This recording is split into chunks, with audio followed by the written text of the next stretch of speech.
Hey everybody, my name is Brandon Ross, and welcome to tonight's episode of Bar20, a player-hater gaming production where myself and all of these lovely people surrounded by me come together over a virtual tabletop to play Dungeons & Dragons. Now, before we get started, I have a couple of quick announcements to make, which I will hand off to my fantastic, ever-working, ever-slave to a desk, loyal to the cause, and just fantastic in everything they do. Without them, I would fail miserably. My amazing social media team, comprising of Miss Annie, who plays Cathalia Trisarin, and Miss Kelly, who plays Pyre Tanwin. All right, Andy, he complained. You got to talk this time. What? No? Yeah, he complained last week. You just say a little bit, okay? Jeez, I don't know. There, she said a little bit. Okay, guys, so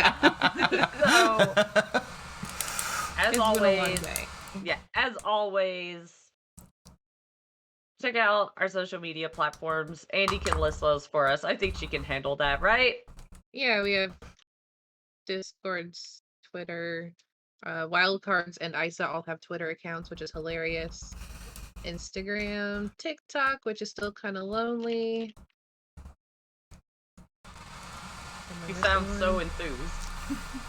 It's been a long day. Yeah, Instagram. TikTok, okay. people! I mean, that's why I have this cup. It'll wake me up in about 10 minutes. What's well, in we the cup? need you awake now.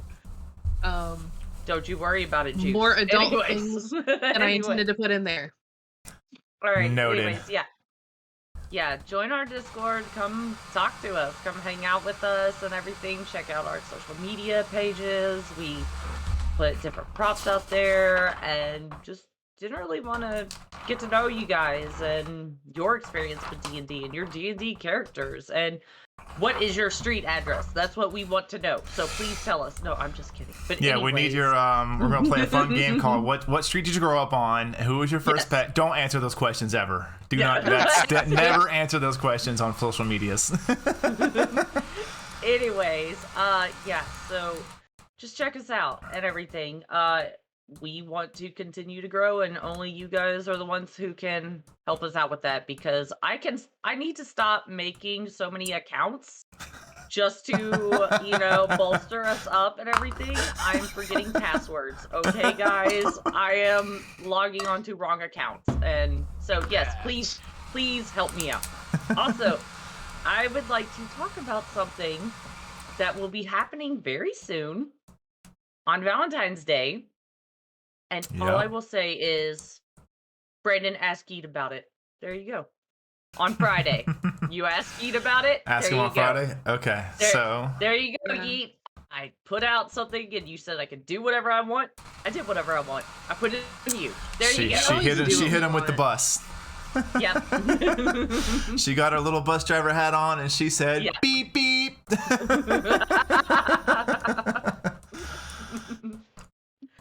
But I would say social media, AMA coming up, all that stuff. We will have a better date for the 50th anniversary episode to go along with a kind of an Ask Me Anything stream, really. You saw us do one before a couple months ago when we hit, I believe, pretty good milestone there, and I'm looking forward to hitting another great milestone here. We are well on the road to be at 200 followers, and I would love to be at 200 followers by the time we hit the 50th episode and when we do that AMA, because during that AMA for the PhD table, we will have a gracious host asking plenty of questions to the entire table. So if you want to submit your questions, you can submit them to either Twitter at PhD hashtag PhD AMA or hashtag AMA PhD. Or both. We'll take both.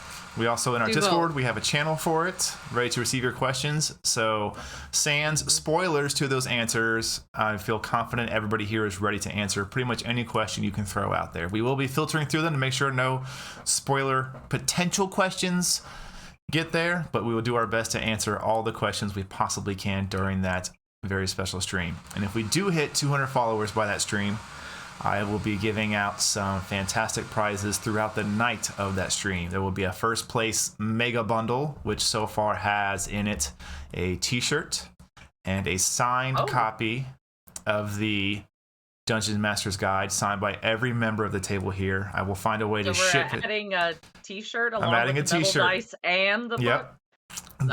The largest bundle will be the first place bundle, and that will be a set of fantastic metal dice from an unnamed sponsor. It will be a signed Dungeon Master's Guide to that bundle, and a t-shirt or shirt if you want to have like the 3/4 shirt, whatever shirt it is if you're choosing, whoever wins that. For second place, we'll kind of have some other fun stuff we're thinking of right now. But that's all I have for that. So if you are enjoying our streams, you love our content, we hope you do. Share us with all of your friends and family who also love Dungeons & Dragons. And please, please, I cannot stress this enough. Ask the most important question.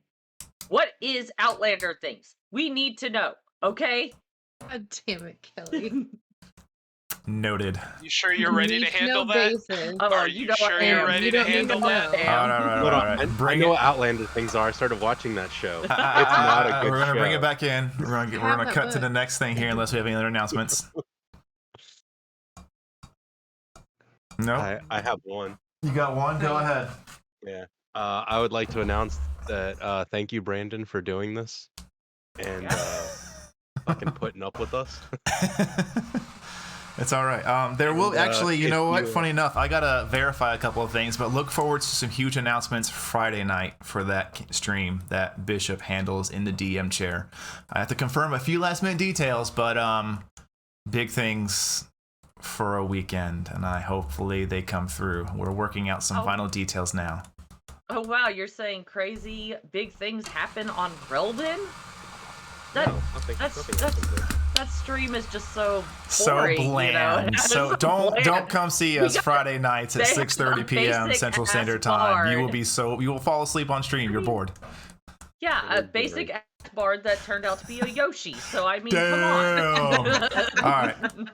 I do have one last thing. Go ahead. Just that way you can't forget. Can somebody please help Tam out with some dice tonight, please? I'm getting it right now. I got it. I got it. So, fucking help dice. Before we rush into the story real quick, as most of you in my community know, I want to do my best to make sure you feel involved as the audience to this fantastic show that this table puts on. I don't have anything to do with this. They do it all. I just bring a little bit of story and that's it. They are the main minds behind it. So, part of that is you can use your channel points to give a bit of fateful touch to their actions and to their roles, specifically their D20 rolls. So who here could use some help dice? You can use two. You can use two. Hang on to one of them. Okay. Wow.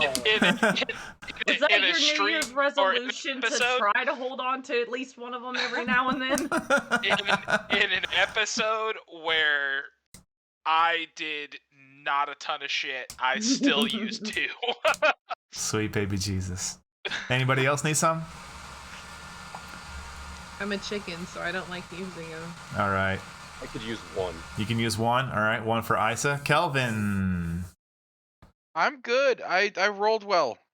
Yeah, you have a million ways to save your own ass, so... I do! Yeah, it's not like he has guidance or anything, and yeah, I'm smirked. Guidance, okay? magical, fucking I whatever. don't have guidance so yet. Whatever. I'm smirked, and I only use them at smirk times. Smirk times. Okay, So you that's don't need smirk any tonight. time. No, I'm good.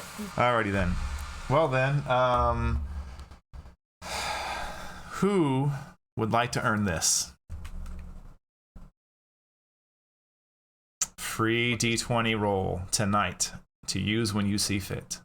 I forgot to use my D20 last time, so I'll let somebody else do it. Yep. Who wants to do a recoup or a recap? I'll do it. You gonna go for it? Yeah, let the do bard do it. All right, let's see what the table thinks. Go ahead.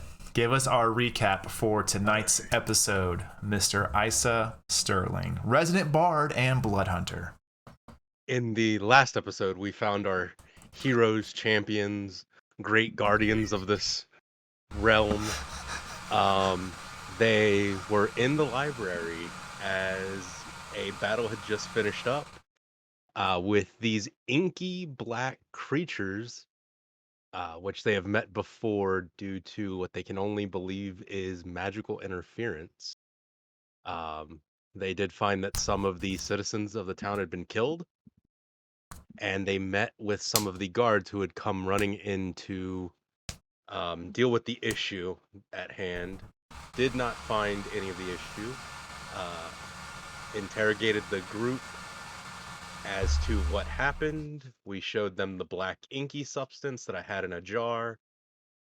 Me and the guard got into it a little bit. I threw the inky substance on the ground. We then left and went into the city proper, or at least the rich part of the city, the inner circle, in order to get some food, and ended up seeing a very beautiful show. Thanks to Tam buying everybody a very lovely lunch and dinner theater.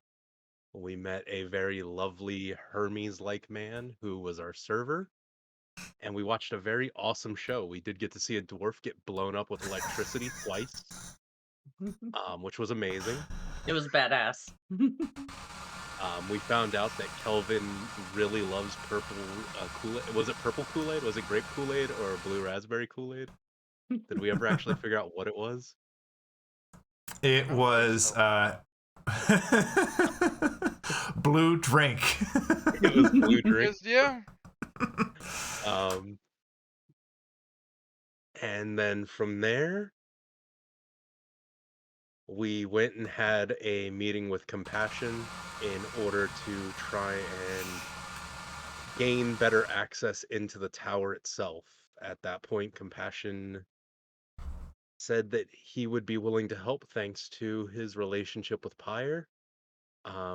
He then made Isa into more like one of his heroes, Lance Armstrong. And from there, the party left. And everybody needed to relax, and some of us needed to gain back some hit points because they were completely removed. And so we are waiting to hear back from Compassion, who is going to set up a meeting with the head of the House Barlana as a last favor. Yep. We And haven't left yet. Yeah, But we are it heading cost to us Jude. something. Yep, I believe you were still inside the very fancy. Okay, Yeah, well, we 'cause still. the I thought It we was like a cinnamon- microbrewery tavern. No, we had just We left stepped because You outside. just Yeah. stepped outside. Okay, She okay, okay. smelled cinnamon and I freaked out. That's but right. he definitely Of course gets you it did. because he mentioned the nut tap. So yeah, he definitely gets it. So Yep. that's all that But we are mattered. now standing Yeah. outside, getting ready to do whatever we need to do to finish off the day. Because if I remember correctly, it is now completely nighttime. Because It is completely nighttime. Yes. in the later part of the evening. So that is where we are currently. All right.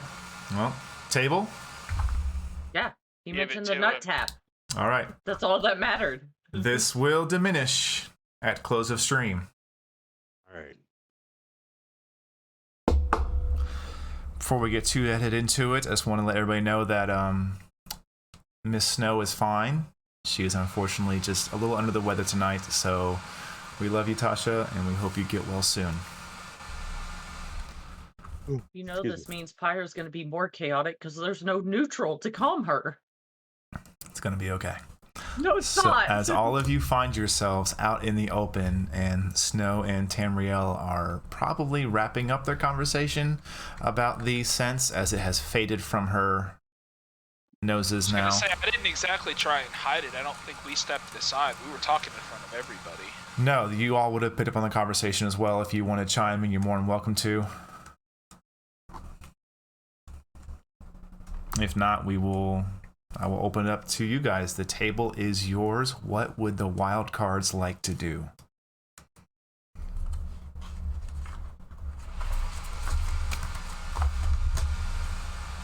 Didn't we need to contact Jude? It's a little late to talk to Jude, isn't it? Yeah, Oh, about what look for time him is in it? the morning. Or I would That might say be a better it's shot. just pushing into the beginning of evening. It wasn't as quite as late as I would remembered. It was a little bit earlier. There's still some light available as the sun's going down. So you're in that kind of like that mid to pre-evening time zone. So what you're saying is it's happy hour. Yeah, essentially. You definitely are seeing that even in these, what should be a more noble and kind of like uppity, uptight area, you can still see that the culture and the life of this city and people who are surviving and thriving in what should be an absolute desolate wasteland. There is still people who are joyous, boisterous, loud, still trying to maybe even sell some wares, some of the finer merchants, some of the finer things and stalls around you. Well, even if he's not there, we can at least leave a message saying we need to talk to him tomorrow, just in case. Yeah. Fine, we can hit there on the way back to the inn we were staying at. We're gonna have to pay for rooms again, but Yeah. because I only paid for 2 nights, so.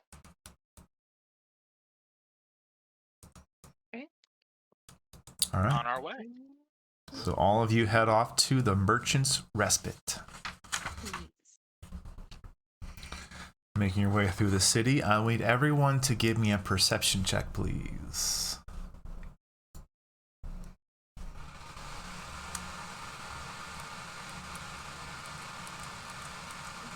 $14 for Kelvin. Oh man, that's big for you. Big Oh, numbers. Man, I'm fucking killing it tonight. I would say, It's early, aren't you?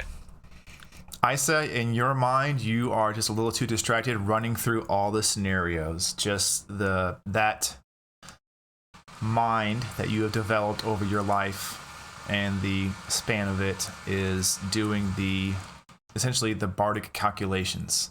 If this happens, I need to be ready to do this. If this happens, I need to be ready to do that. Not in like an overly paranoid way, just CYA yourself is what you're pretty much the focus of your brain right now. I just imagine a musician accountant. Just automatically you saying that. I was just like, okay. I believe in numbers at What the you don't end know of the is page. On the back of my loot is just an abacus. Yeah. There you go. For Kelvin, what you pick up on, and again, is kind of what I described earlier, is that even though you are all moving through the circle of Oasis and then outward into the other circles, the only real difference you can tell as you move through these areas for all of you is the fact that there's the giant stone walls that literally ring the city and separate these areas physically. And then there's the wealth separation. As you move through them, you can see people are dressed differently, varying stages of health. Not saying they're sick, poor, and dying, but definitely you can tell the little more rotund and healthier individuals are at the center and next to center circles. And then as you move outward, people begin to lean out a bit. For Tamriel, Cathalia, and Pyre, what you pick up on is that even in these later stages, there's still some merchants out trying to sell, trying to get their wares for the day done. You see some that are just kind of calling it, packing it in, ready to have a good night. I would say for Cathalia and Tamriel, what you two notice is that, let me roll for snows real quick. Gotta make that bread. Hot damn, that's a high roll. I don't want to talk about bread right now. It was gross. Was it really? Yes, it was terrible. Don't ever do it. If you want to know what we're talking about, join the Discord. I don't want to know. I'm just checking Snow's You modifier posted real Join quick. the Discord. You're in the Discord. Yeah. I know I'm in the Kind of, Discord. I guess. Kind of, yeah. I am the world's worst. I don't want to talk about it. I just need to get Snow's still love you. modifier really quick. Because her roll was pretty good. I think she's a +7. Oh my god, yeah. That's a Yeah. 26. 24. Oh yeah. Damn. So Winning. the three of you pick up on a couple of rather talented, but not quite well refined pickpockets. Nothing extravagant, and they don't seem to be. It's interesting how they move and how they work. You can tell there's definitely a group of about 6 of them where 1 or 2 will grab, 2 or 3 will switch, and then the last handoff always goes to one person.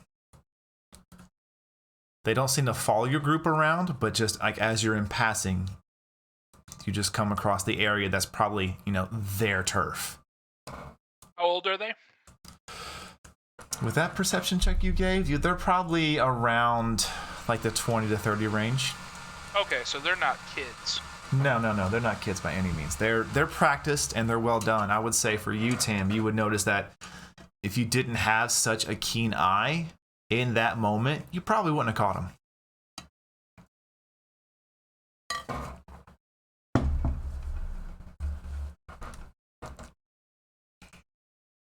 But you all make your way to the Merchant's Respite, and it is a little more of the calmer, more tame inns. This isn't really a hardcore like tavern inn. It seems to mostly focus as an inn, but once you walk in, you do see it does have the first floor. About 3/4 of it is for sitting, eating, conversing. There's less tables in this one and more kind of almost semicircular benches and couches. This is definitely a place for merchants to come and to discuss business, wares, get a quick meal and get out. Or just rest. That's what this place is built for. Once you guys head inside, you do see, because it's in the evening time, he would be there, and all of your passes are hung up to catch a large white dragonborn without issue.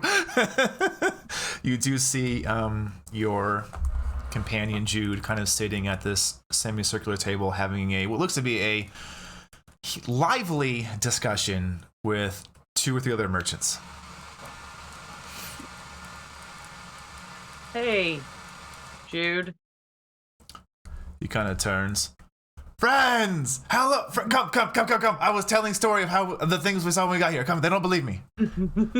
And he literally motions all of you over. It's like, come. How much has he been drinking? Make a perception check. I'll tell you what, your choice. Perception or insight? Yeah, I'll go perception, fuck it. You said it first. Oh man, I can totally perceive what he's saying. You see, you don't know whose is whose, and that's the troubling part. Is there's just fucking mugs all over the table. Some cluffed over, some upside. Most of them are upside down, and you would know this is a usual kind of like a drinking game to where you slam your drink back as fast as you can, and you turn upside down, and you grab the next one. That's all you can really grab from that. Tan, with that insight, you can see they've probably been playing this game for a little bit. Jude isn't out of control hammered, but he's definitely feeling pretty good, especially for a Dragonborn. He is on his way. Those white cheeks are a little bit rosy, my friend. Is there an empty spot next to Jude? There's one. There's a spot to his left and right, and then the people he was talking to are kind of on the other side of the kind of half moon seating area. Okay. Jude's getting white dragon girl wasted. Oh my god, he's drinking White Claws. Oh my god. Yes. No, it's that new one called White Fang. White Fang wasted. Bahama Yes. He's having Bahama daiquiris and Yes. He's got that, Mind Flayer punch moonshine. stuff that we had. Yeah. Oh my god. Do all of you go over there? Yeah, I'll go sit next to Jude. Yeah. All right, you two Yeah. sit I won't next to sit Jude. down, but yeah, I'll go over there. Okay. Ice is gonna go to the bar Okay. and get tea. Okay.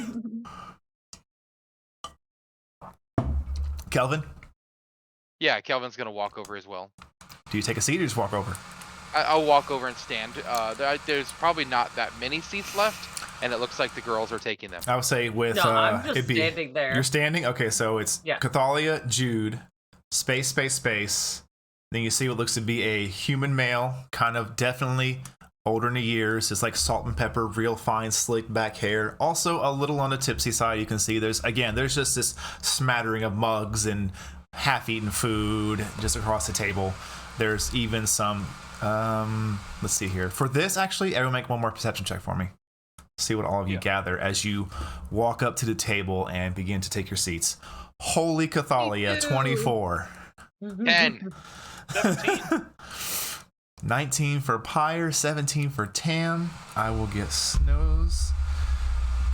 That God, she's rolling great tonight.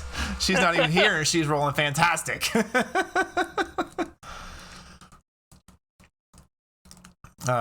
She had a 20 total. So what?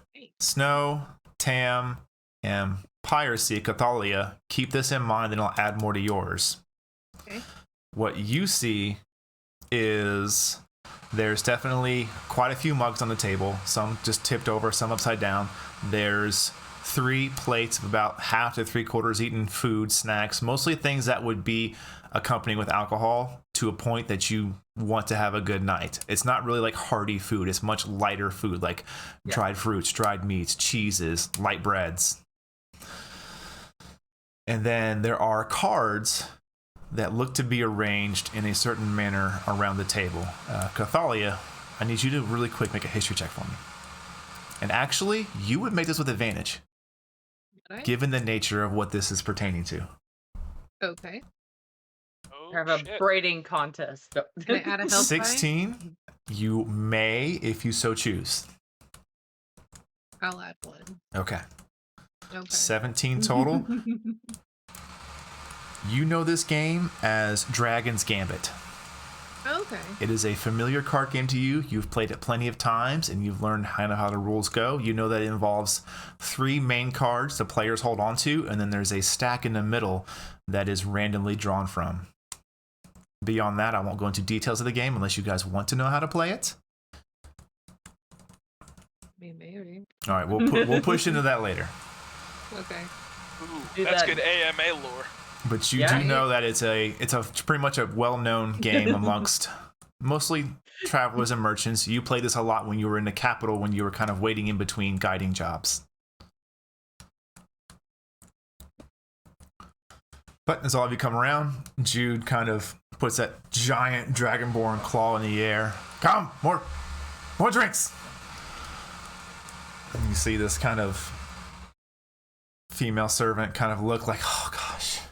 You can definitely see the look on her face. She begins to come over just a few minutes later with just this absolute platter and just junk and starts trying to clean up the other mugs. Make room. Yeah, she's trying her best to make room. And then Jude kind of looks over to the other 2 merchants. The second one I haven't described yet. It is a half elf with this kind of like younger in their days, this kind of like blondish hair, a really, really, really just thin pencil mustache, just trying his hardest to grow a little mustache out. Too much elf for that stash. Yeah, pretty much. But Jude begins to do his best to recall the story about how he was traveling from the capital to capital, and he was assaulted by these creatures of ink and blood, and then if it not for the current party, he would probably not be here anymore. Of course, he's telling it in his own dragonborn fashion, so it's a rather boisterous, loud story. And you begin seeing, I'll keep your perception check. You start seeing some people kind of looking. Some of them seem to catch their interest. Some look back, whatever, like, he's just drunk, whatever. Some you do kind of see, like another merchant kind of walks up, paying attention. Somebody else walks up, kind of paying attention.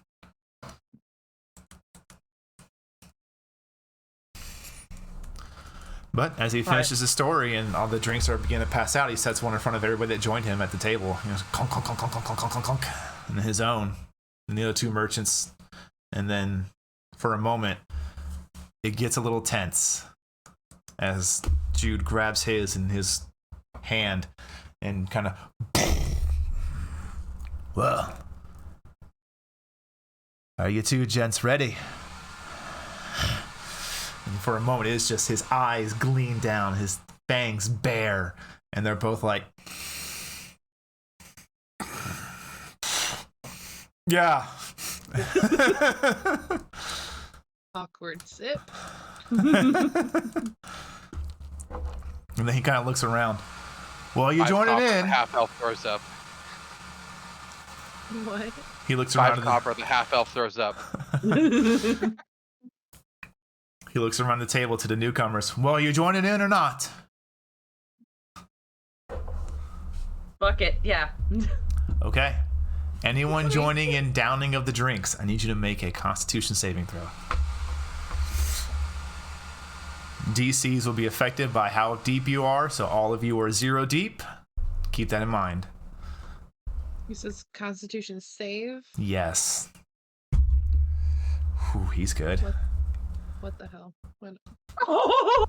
Oh, man. Oh no! Oh, Wasted no. on the Oh, white. thanks. Oh Oh, no. I'm not Evan, okay? White elf wasted. Okay, so here's what happens.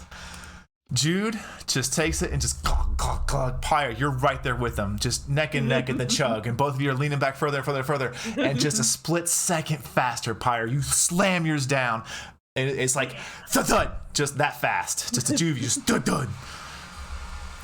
And Hell Jude, yeah. Jude kind of looks over to you. Yeah.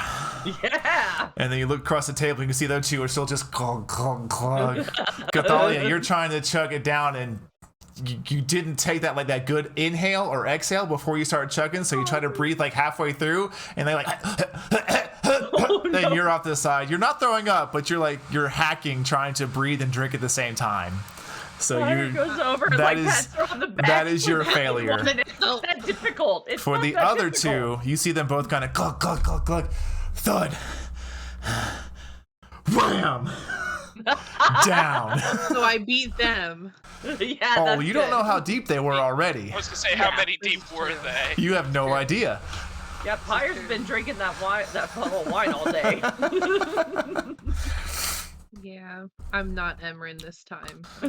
After a drink few the moments, bugbear. Pyre pats you on the back heavily. You're able to right your breath, and you're okay now. And Jude just kind of takes his drink, turns upside down, wimps, and scoots it over the middle of the table. And you see he just starts raking in like a ring, a little pile of coins, a necklace. What I That's win? all. What'd you win? I will He kind of looks up and down real quick, Pyre. I will put 4 gold on Jude's Ooh, little stack. yeah, he has no idea. When Pyre says what do I win, I will push my drink over to her. Congratulations. And I'll drink it. Are you chugging it or drinking it? I'm just drinking it. Okay. I'm not showing off anymore. What Jude hands you, I tried and Pyre, failed. is this kind of about that thick choker necklace that's like has segmented pieces to fit snugly to the neck. Right? Thank you. You're good. Gross. You're good. So, what can I do for my friends tonight? I look around for Sterling, wherever the hell he went. About this moment, Isa is coming back with this little cute little porcelain saucer with this cute Aw. little white teacup in it with this little kind of string I hanging need out of more. Bam. Another smash. That's the case, then I will slide mine over to Pyre. If I didn't fail at mine, I would give Pyre mine too, but Yeah, you spit all in it. Okay, I- I'm not touching that. I did eventually drink some of it.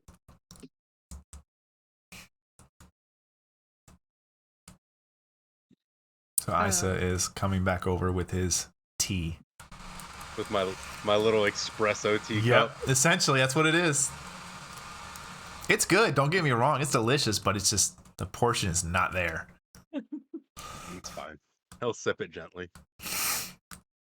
It looks like you guys got started without me. It was a surprise.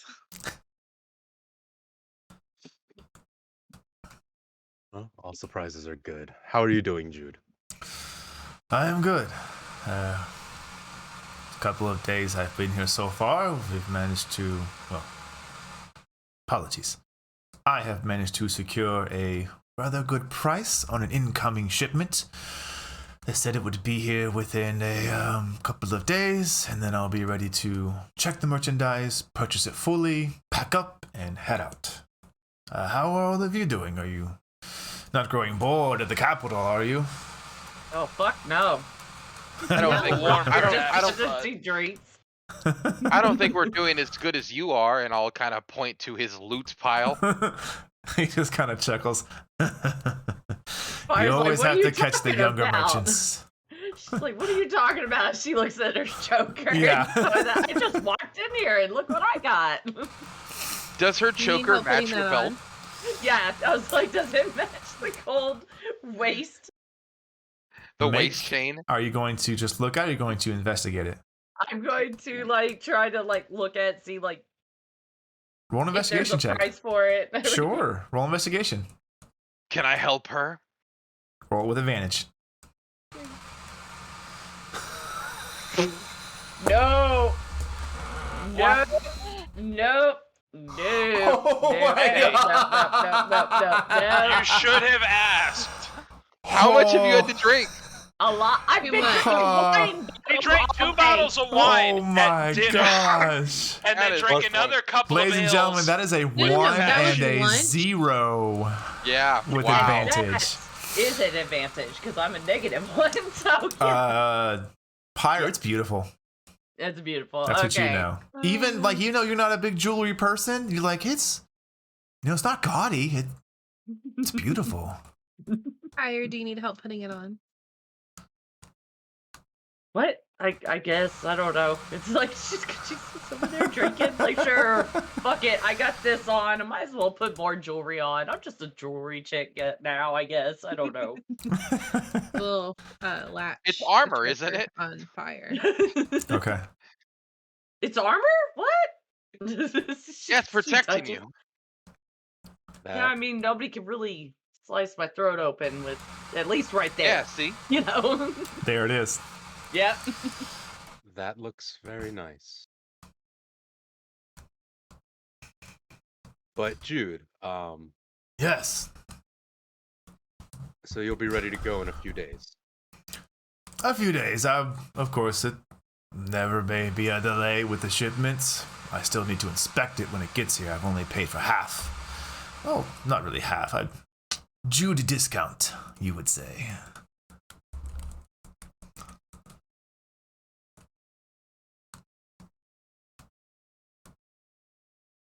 Do all of you need to leave sooner than that?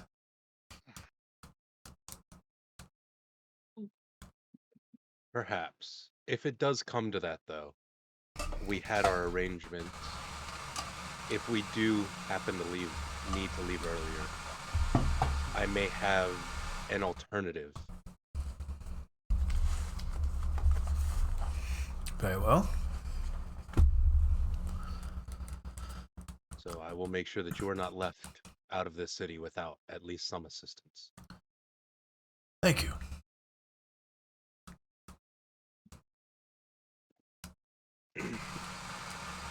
Dude, Yes. that bow Yes? is amazing. Oh, I know. It's just, oof. When I first saw it, I knew I had to get it so I could sell it to just a person like you. I'm glad it was a well-earned gift. Certainly kept these scales on this side of the grass. It was amazing. Have you found yourself in a scuffle to need it in the capital? Fire kind of giggles, like you know, like just starts laughing. Jude has this look of semi-concern, but still he's still a bit joyous about it. Kind of looks. We ran into some more of those creatures.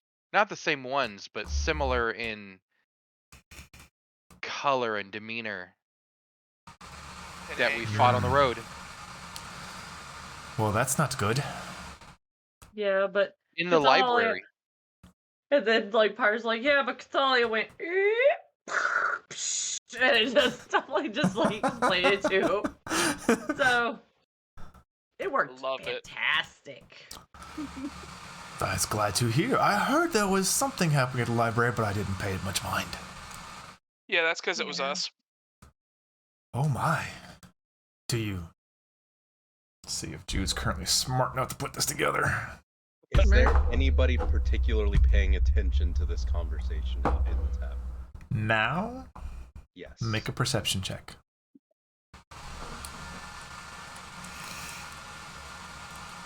I've been doing so fucking good on these tonight. Here we go. Okay. There you go. Here it comes. That's where my con save went. Hey, there we go. Variety worked. I rolled above a single digit.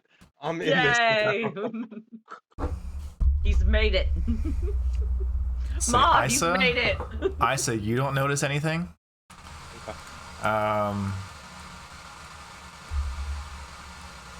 Tam, what are you looking for? See, just keeping an eye on the tab. I'm kind of leaning against the. I guess there's. Would there be separations in between these semicircles? No, it's an open floor. No, so it's not okay. So it's not like a. I imagine more like they were like built into the wall kind of deal, like they were individual booths. No, there's still a wall. There's still the four walls. It's just this little like a half moon couch / bench with a little round table in the middle. I guess I was leaning against the corner of it, Okay. kind of next to where Jude was, and just like kind of talking to him, but still keeping an eye out. Okay. What you Yeah. notice that is out of the ordinary for you, it looks to be there is a particular individual kind of off at a nearby table, paying rather close attention to everybody at the table. But I would say with that high roll, you would know that he's too far away to be able to hear the conversation. But he's close enough that he would have watched gold changing hands and items and everything else. I would say everything's on the same level here. He probably would have seen something being scooped by Jude, like as he like raked it in. But I doubt he would. You would surmise he wouldn't be able to tell how much. Sure.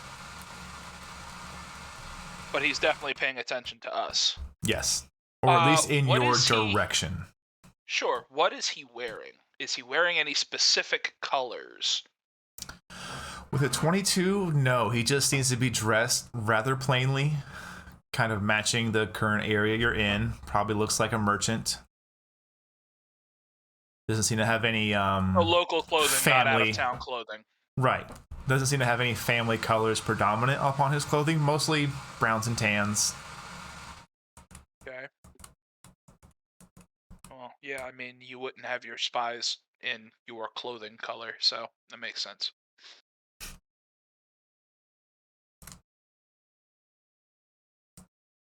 I'm just gonna kind of keep an eye on him. Okay.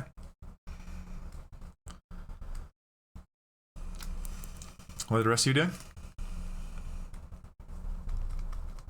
At this point, Kelvin is going to put his hand over any cup that may be in front of Pyre, whether or not it's got anything in it, and just kind of scoot it away.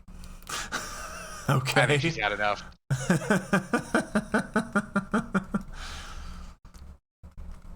I will excitedly tell Jude about bow and how it works and stuff like that. One shot. Yep. That's beautiful. Pyre's like staring at Tam, like, what is he looking at? Just kind of like, why is Tam always like looking off into the distance?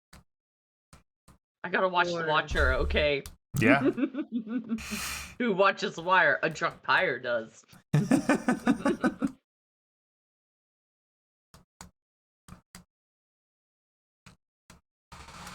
All right.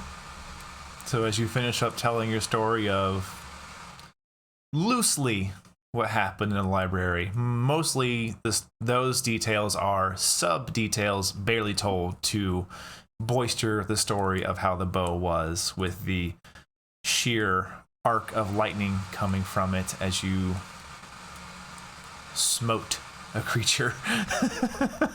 Yeah, I did. Yeah, you did.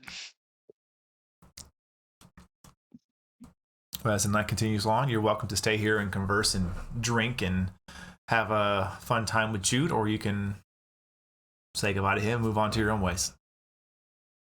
We need to make sure we have rooms. Yeah, we do. Yeah, let's get back to the inn before fucking Sleepy McWhiteface is on duty. Okay. Yeah. I don't think that Tal's gonna give us a room. So all of you politely say goodnight to Jude. Mhm. Get a better, just for the sake of quick conversation here, it kind of tells you that essentially he can be probably ready to leave the city in about 3 or 4 days. So all of you head back to your original tavern, where you had purchased the 2 rooms and the 1 storage room. Are you going there, or are you going to find somewhere else? No, we can go back there. Okay. All of you I think head it back works. there. Yeah, it's a comfortable storage room. Okay.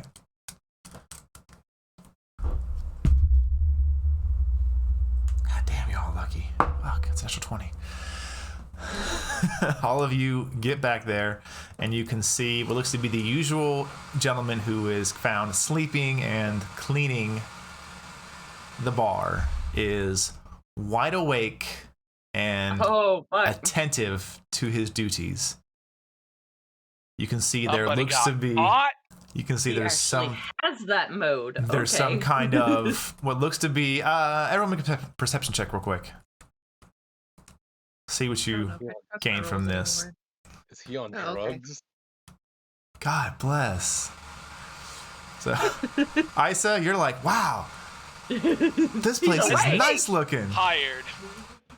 You know, I'm really glad that Ice is here now because at least I'm rolling in double digits consecutively, and he is. I am eating it up right now. Oh yeah, thank you Well for eating my dice rolls. All I'm saying is Friday, y'all better watch the fuck out.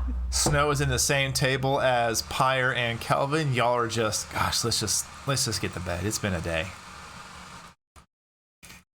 For Cathalia and Tamriel, actually, Cathalia, I'll add more onto this when I get done. For you two, you notice it looks like there is some kind of event that has just kind of finished up here. And really quick, give me a reminder, this was which tavern again? Princess Ale House. I thought so. I just want to double check. But Yeah. I wanted to make sure before I went with my description. We talked about it at the pizza party. So, We did. Yeah. So what you can notice here, it looks like there is definitely some kind of event has just finished, as there are just drinks and food across various currently empty tables. But there are mugs that are finished, turned upside down, half, 3/4 full eaten plates and food across all the tables. You would imagine that being the Prince's Ale House and the fact that there is a bit of a brewery out back that you've seen, they probably host events for various reasons. You're unsure why. Cathalia, what you pick up on as they're leaving is you do see what looks to be a bit of a parchment left unattended to at one of the tables. As you walk past it, you see on it, "Welcome, friends, to the 2nd annual Dark Draft get-together. We thank you for joining us and hope you enjoy the brews."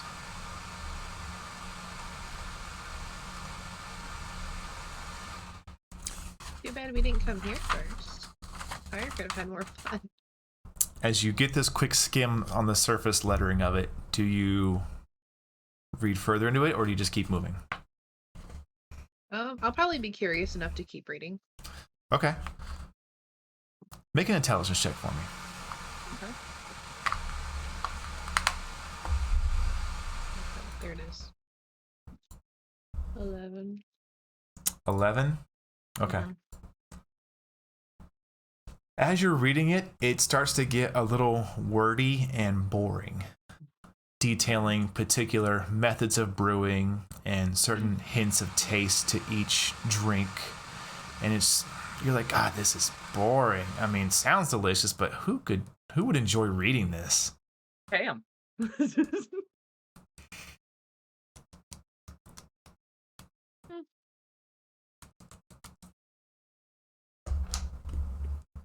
What you got there, Cathalia? As Pyre like walks up to her.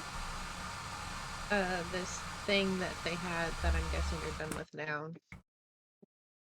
It looks like a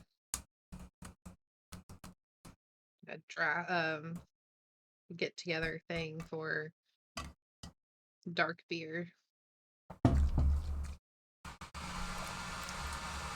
Dark beer a thing out here, though? Guess? It's hearty. Darling? Was this a common thing out here? Something this heavy, I imagine, would probably not sit well in this climate. Is this that stuff that you got Pyre at the play? And then had it boiled. That shit was good. It looked like tar. Would I recognize the bruise? Yeah, you can, if you so choose. This is going to be the only. Let's tell you now, this will be the only second grab at this. If you want to investigate it, you can make an intelligence check. Yeah, why not? I believe Okay. in you. You can do it. Kelvin's giving you bardic inspiration. You've got a D20 and you've also got help dice. Yeah. Yeah. Yeah, I'm gonna use that D20. Look at you go.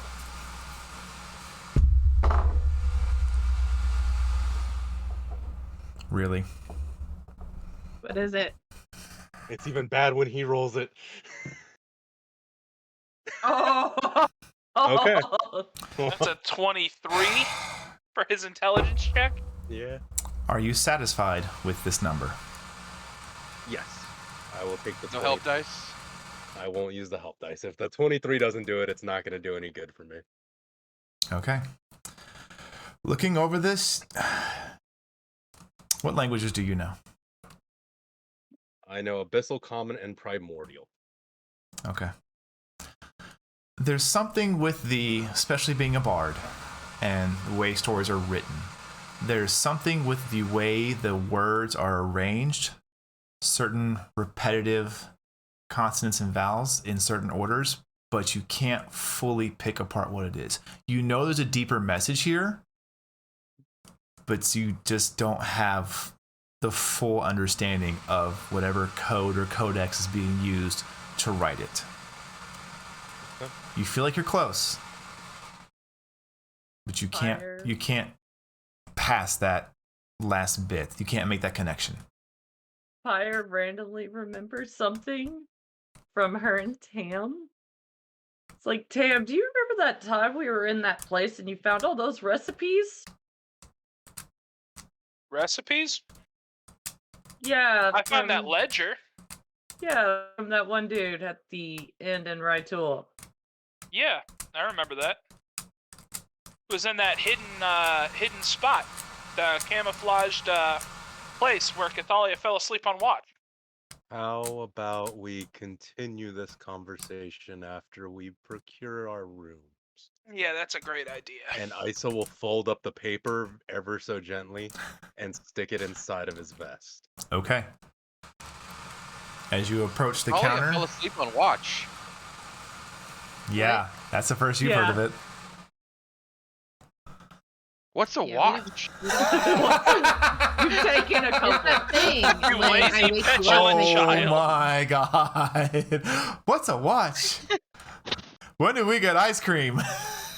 God damn it. You lazy, petulant child. As you all approach the counter, you can see the usually sleepy, droopy, just not there human male is awake, attentive, working diligently. He looks up at you. Good evening, can I help you? Yeah. Maybe? We had a few rooms upstairs the last couple of nights where we were hoping to get those again if you have the space. Yeah, the tavern was rented out for the evening, so no one really came in for the evening to get a room. So there's. Wait, did you stay in the storage room? The storage room, the room with 2 beds, and a room with 1 bed.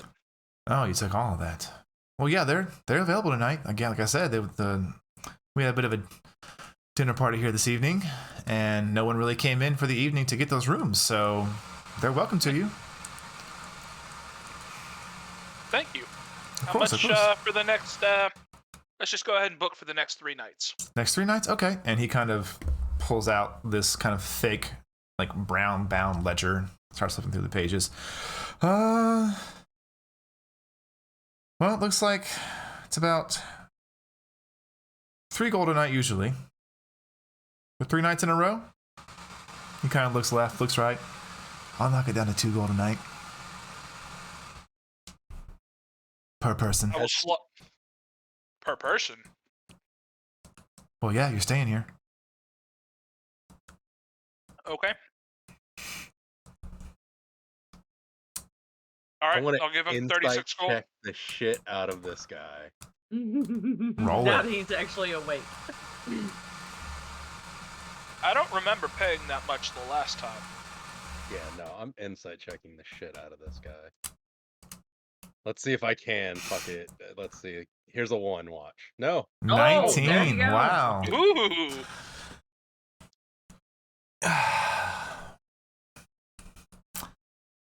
Being one is yourself who is able to quickly shift a mindset and rapidly pantomime and fake certain tics, talking methods, tells. What really offsets you most about this individual is the fact that even though they are awake, alert, and attentive, there's no break in their body language. It's almost as if it's programmed or from a Warforge. It is very straightforward. There's no tick. There's no discernible shadiness. There's no pitch or drop in tone. In fact, with the 19, you notice that his voice has been monotone, but difficult to pick up on that monotone. It's not a boring monotone. It's just a same pitch all the way through. While it's increased in volume here and there to mask pitch, it is not changing in that usual verbal tone. And also with a 19, I'll say that you know that sometimes prices do fluctuate based upon what a tavern owner or a barkeep can see the needs of the party are and eyeing the party up and down for their wealth and their value. Yeah. It's something you've done in the past as you have charged various prices for nobles versus nothing nay but a copper for a peasant. Before Tam is able to pull out his money, I'm gonna put my hand gently on the ledger. I believe you may have miscalculated the pricing, my friend. I'm sure we're happy to pay for it, but I know that there are some prices that are just a little bit different, and I'm sure, and I'm gonna like press my hand into the ledger so he can't move it and grab it. I'm sure that the numbers here are all in order. Right, friend? We don't have to worry about anything. Are you leaning for intimidation or persuasion? He is not intimidating him yet. He's definitely just trying to persuade him. He's giving him the soft, like, we can do this nice, and I want to do this nice. But if you're going to then try and screw me, we can then play the real game. I am going to need that intimidation check. All right, that's fine.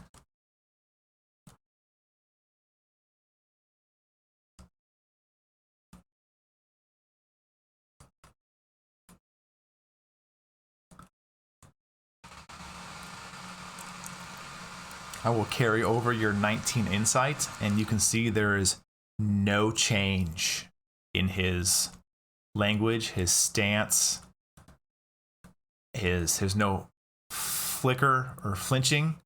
It's just very focused on you directly. I think you were right. A golden knight per person. That sounds perfectly reasonable. I appreciate it. And I will throw an extra 2 gold onto the counter from my own pouch real quick. And I will match that with 20. So he gets a 4 gold tip for this.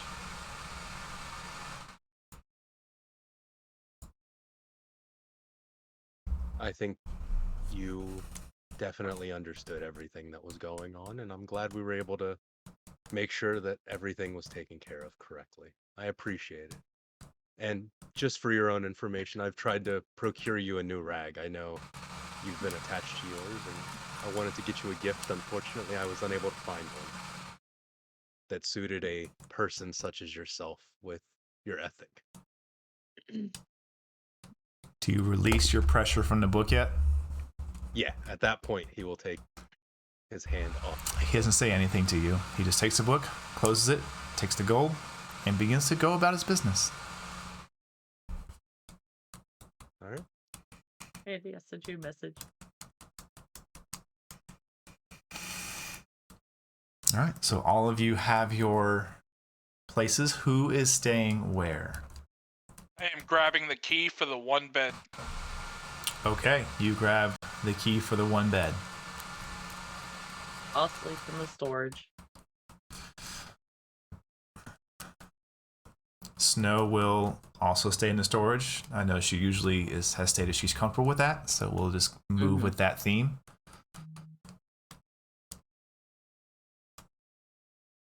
Kelvin will go wherever. I'll grab the key for the 2-room and I will hand it to Kelvin. At least you guys should be able to sleep in a bed and be comfortable.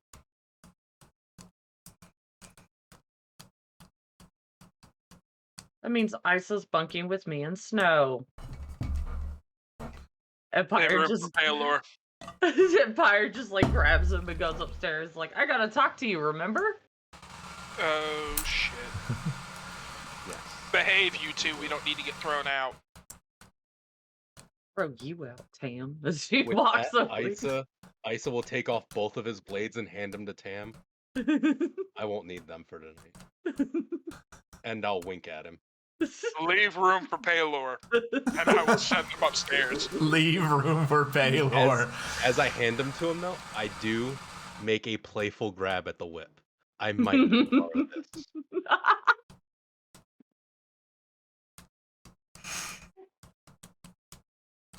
Playful grab at the whip. Yeah. I will. Remind me, what did you say? I couldn't hear you. Who? Isa. Oh, I said I make a playful grab for a Tam's whip. I might need this. I will turn my hip. You will get it used on you if you reach for it again. That was kind of the plan, but... And there is no safe word. Go. Kelvin, as you're hearing this conversation, you're very confused because Paylor is a large, amazing figure. How are you going to leave room for Paylor? He's everywhere. Everywhere. He is the light in the sun. He is the reflection of the moon. This is Elvin never change. Sweet summer child. Absolutely.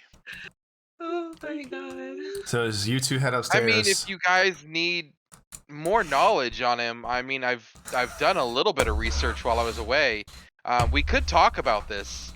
We do have in a couple days. We could I will start shoving Kelvin up the stairs. We'll talk about it tomorrow. It could be kind of like a Paylor study. Tomorrow. We'll discuss a it tomorrow. Paylor study. I tried priest so talk. hard to keep it. I tried so hard to keep the face. Oh. So as Pyre, as you hook Isa and start to drag him upstairs, Snow will be like, "Oh, stay down here for a bit." And Snow will just kind of get herself some food and drink.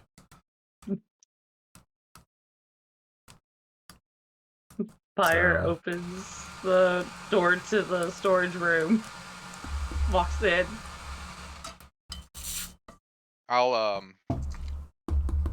I will actually cast message to Snow and tell her that if she would rather take my bed, I can always sleep on the floor. If she doesn't do want my to join best that room. I'll do my best to speak on Snow's behalf, and she would probably just say back, "It is fine. I am comfortable sleeping on the floor."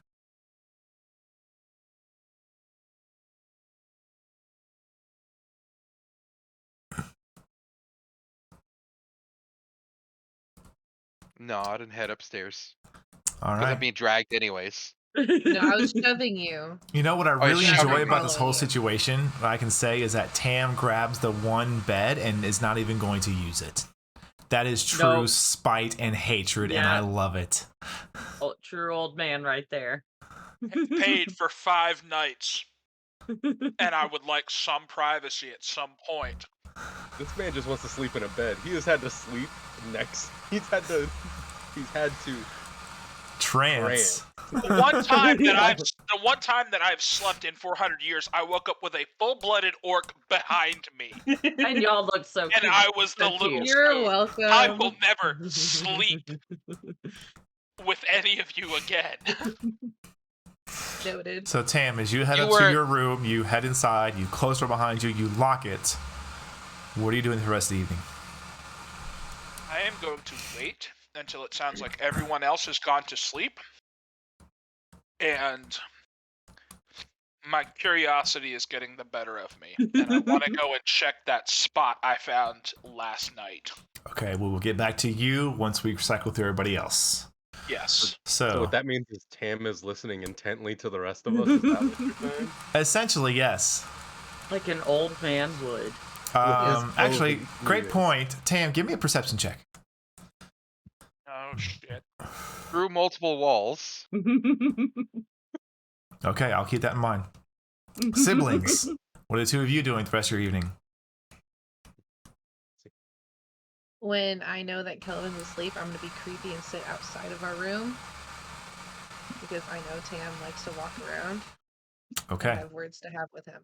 Okay, we will catch up to you later.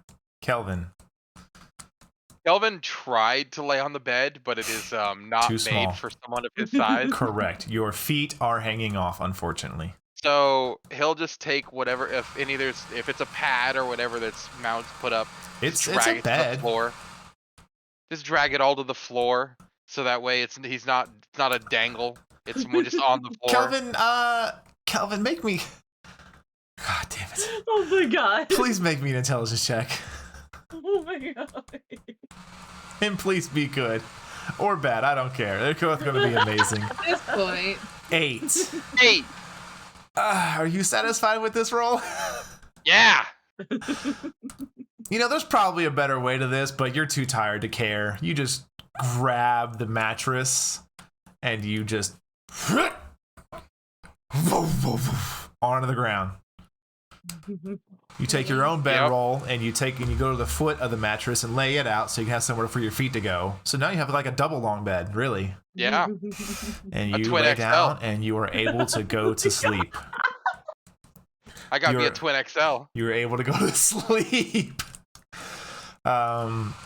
About that point, we are going to take our break real quick before we get to the last two. I have a feeling it's going to be quite a scene. lengthy.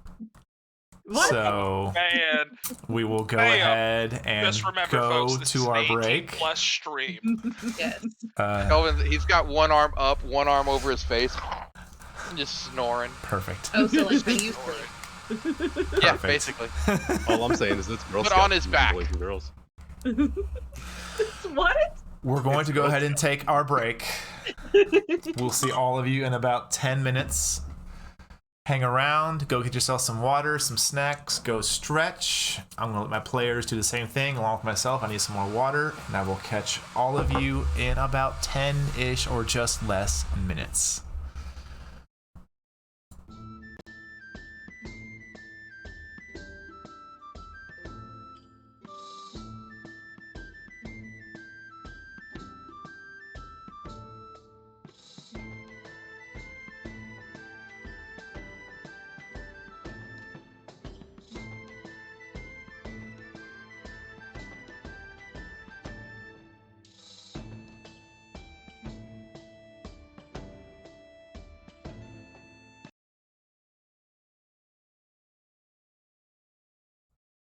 welcome back, everybody. Thank you for hanging out during our break.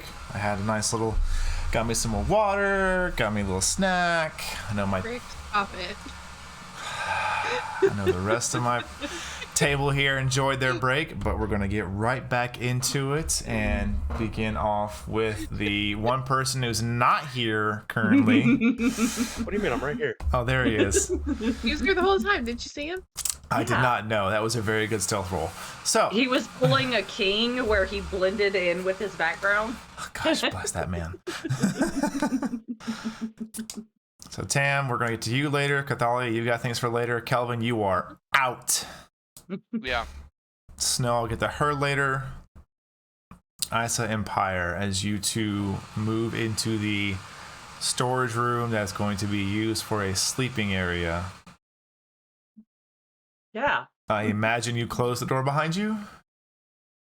I walk in and I leave the door open for Isa, so if he wants to close it, that's up to him. Okay. I'm having issues. I'll be right back. Yeah, Isa will enter the room and close the door. Okay.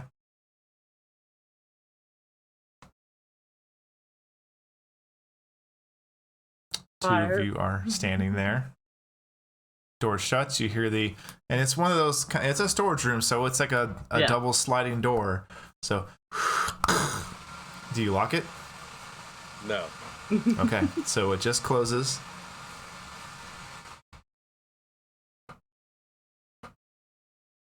Are you I- well enough to speak? Yeah, why wouldn't I be?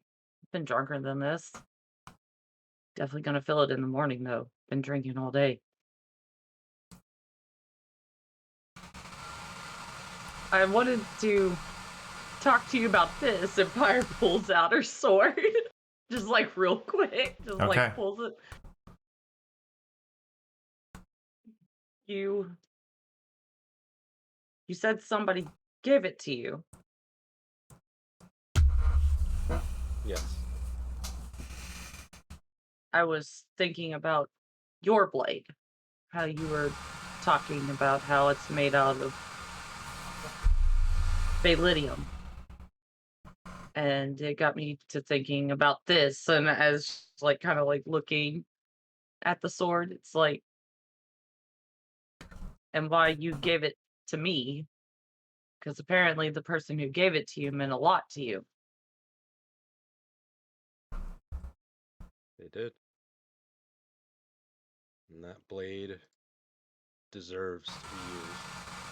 That blade deserves to be wielded, not to sit in my case with my instruments and tools.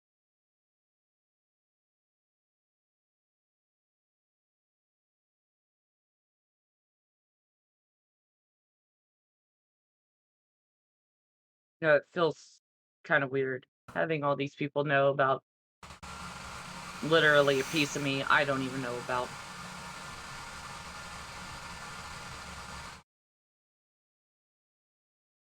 What do you want to know?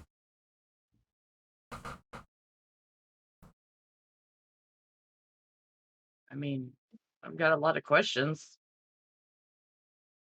But ultimately, my biggest question is, why me?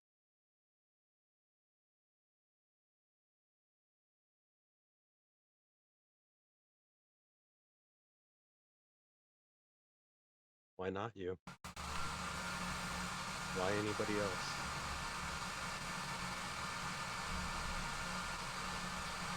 From what I've read or saw sounds and heard and seen, Dressal is something to aspire to, and I'm not. I mean, you can aspire to be someone like me, but you're gonna meet the end of the rope if you do that. I almost did.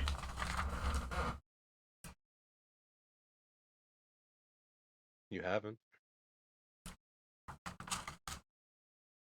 Yeah, thanks to lucky deals.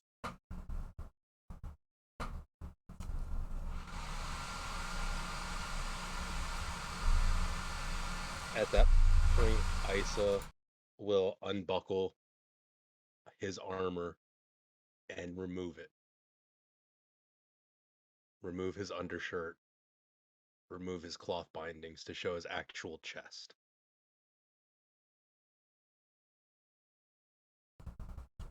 Once you see it, you see the lighter skin, you see all of his markings. You also notice thousands of cuts. He almost looks textured from all of the slices that go from neck all the way down.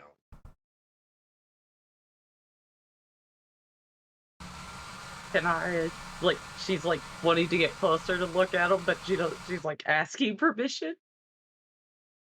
Go ahead.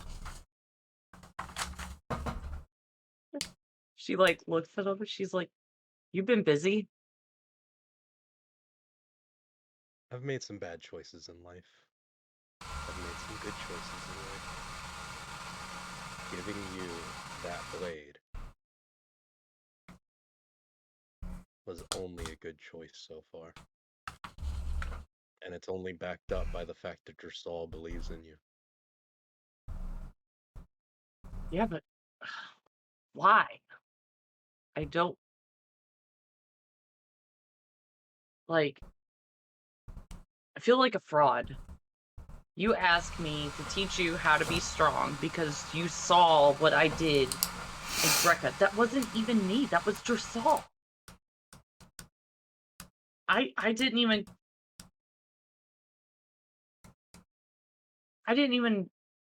possess my body until after the big crazy vine monster was gone. Put that against compassion, and who's the better fighter? Who's stronger? Who's worthier? What I seen was somebody take an ass whooping and get up. What I saw versus you in compassion was somebody take a beating and shake the hand of the person that gave it to him.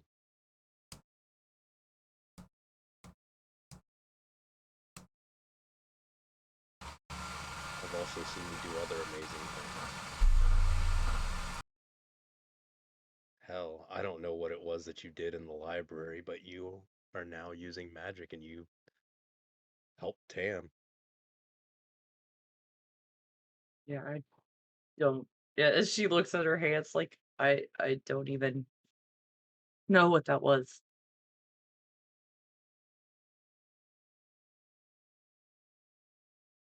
You are gifted in amazing ways, Pyre.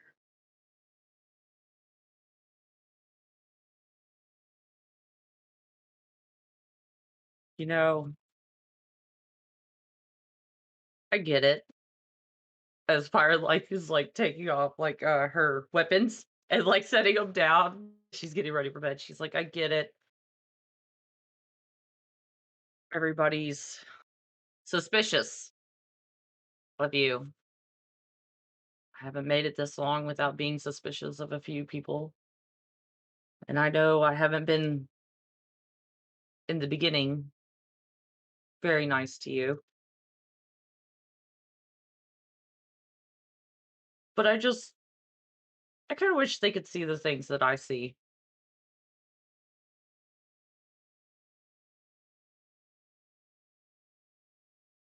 No, nobody here fully understands the things that I've gone through, that I've done.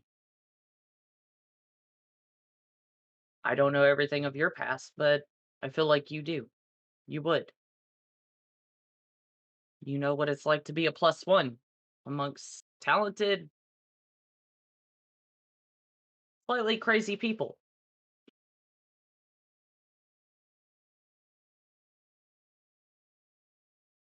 I care for the wild cards. As much as I hate to admit it, I care for them deeply. And I would protect them no matter what. I would protect you just as I would them.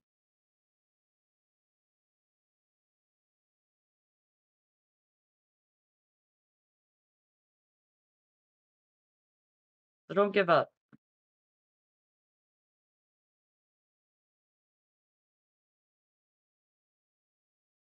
I don't plan on it. And I want to hear your story. I want to make sure.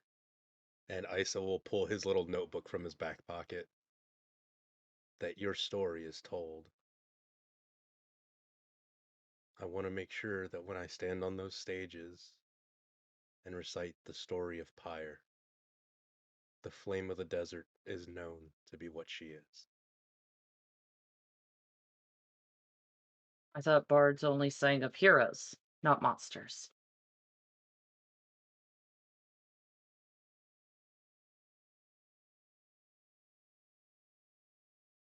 You know what we are.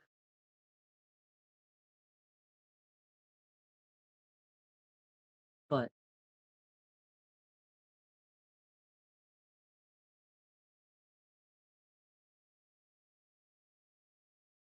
We are what they want us to be.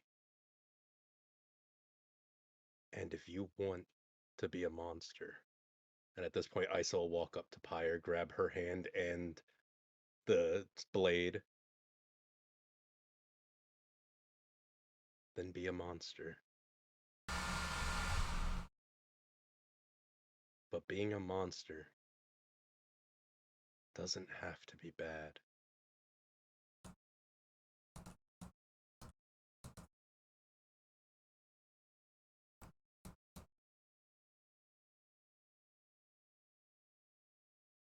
like, Empire will kind of like smile at him and shake her head.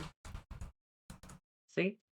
Like I said, you're the only one who understands.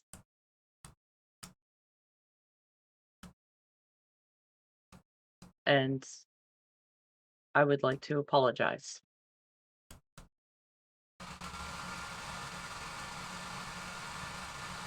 Like I said, I was a bit of a bitch to you. People have preconceived notions of me, and I hate it. And I had preconceived notions of you. And I'm sorry for that.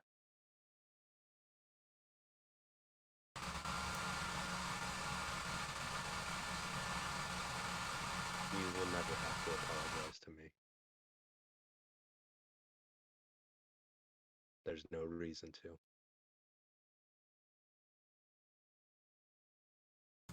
One of the first things I learned when I received all of these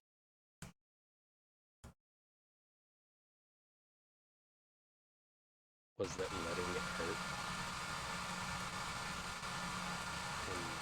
and understanding why it hurts is part of what makes me better at it. But I'm still failing, and I need your help, Pyre. What happened in the library can't happen again. I've lost too much time, and you were way better of a person and a monster than I could ever be. I look up to you because you do have a group you care for. I've used people, hurt them, made them suffer, both on purpose and just by not thinking. The only thing that mattered was the mission. The only thing that mattered was making my mistress happy. I'm good at getting the job done. There's a reason why Compassion is so loving with me.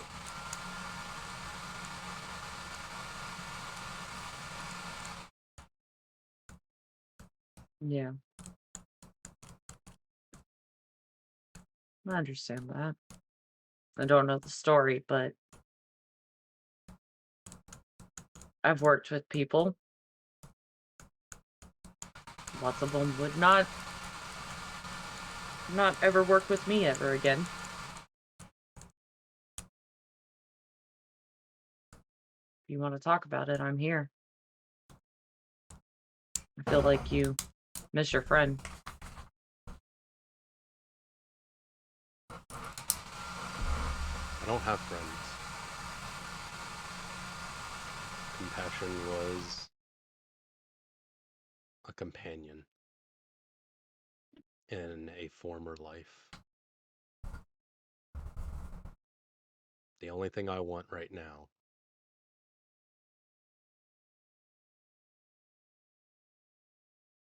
is to get this done, to stand by your side,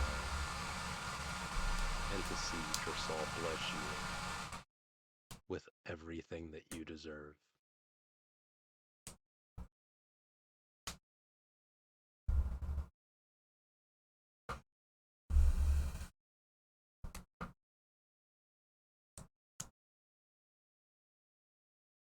Thank you, Isa. Thank you, Mesa. No problem. Get some rest. And Isa will lean in and kiss Pyre on the forehead. You'll need it. You'll need it too. Nope. No, we'll kick your ass if you leave. She's already stated the fact that you need to sleep. You sleep over there, I'll sleep over here. Don't worry about it. Plus we can fuck around with everybody else, make them think things. What do you mean? I don't know. They think something's going on. I don't know. They're weird. They're gossipy. They need to know everything, especially Tam. Oh my god, he's got to know everything that's going on. Well, if they need a show, and with that, Isa will just uppercut Pyre. God damn it. Roll the hit with advantage. Do you try to dodge? Nope. She tanks it. What is your strength score modifier? Mine? What are those? What's your strength modifier, Isa? I think he dumped it. So you do 1 point of damage. Again. I forgot how much that tickles. If I can hit. Oh my god. She's not trying to dodge it. Nope, Oh, okay, I'm not then, trying to I'll dodge it. take the 1 point. Yep. Miss that tickle. Isa kind of catches you just unexpectedly right on the chin with a really decent uppercut. Mm-hmm. Really got to work on the oomph behind it. But you've fallen harder.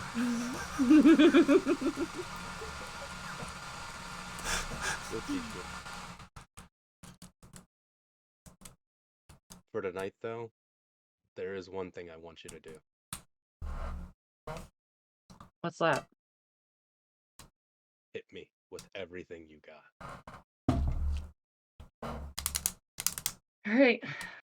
With that, fire starts raging. Okay. And then... Isa, you trying to move or dodge? Isa's not gonna dodge. He is Hold gonna frost mantle though. Okay, hold on. Okay. So, Pyres, what do you do to rage? How do you get your mindset there? All of a sudden, like, you see Pyre reach for, like, she's got that. She reaches for one of her hand axes and kind of cuts her leg. Not real deep, but just kind of like a little, like the tip. Okay. And a little line. Yeah, just the tip. What's the tip? Got it. So, Isa, you watch as Pyre, unable to focus on the lack of pain that you delivered with the uppercut, she is forced to invigorate her own rage. And you watch as the hair begins to ever so slightly grow 3-4 inches longer in flames. The eyes light up. All of her birthmark tattoos light up. And she punches you square in the... Where are you going to punch him? I'm going to show him what an uppercut is. As you begin to go with that uppercut, you watch as this sheen of just ice and frost begins to coalesce around him. And just as it begins to gather up the neck and shield over the chin, it completes just in time for your fist to impact. Remind me again on the frost mantle. So right now, it just reduces damage by half. Okay. So as you hit, you feel that you didn't hit just flesh. You hit a good layer of ice. Even though it was very thin, it was almost like it was compressed or condensed. Very dense layer of ice. And you, bow, hit him. You're like, You don't take any damage, but it stung. And he just moves back a bit. You don't quite knock him off his feet, but he comes back to his stance. And Pyre, like, she's holding her hand. It's like, you probably never noticed this, but ice kind of burns like fire if you really think about it. As she goes in for her second attack. Okay.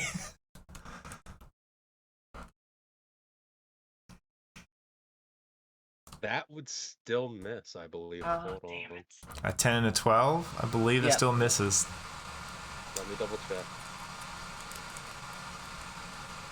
Yeah, that.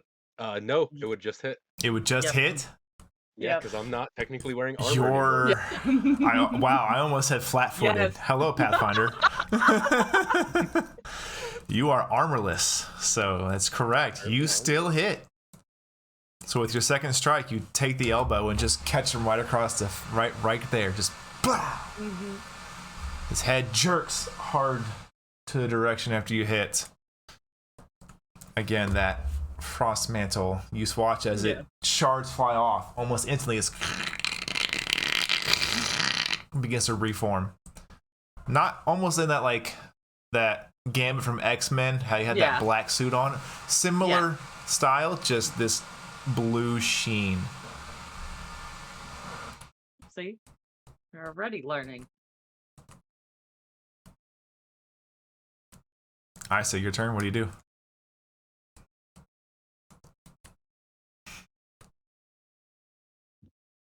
I need a wisdom save. Hey. Ooh. 17. Ow.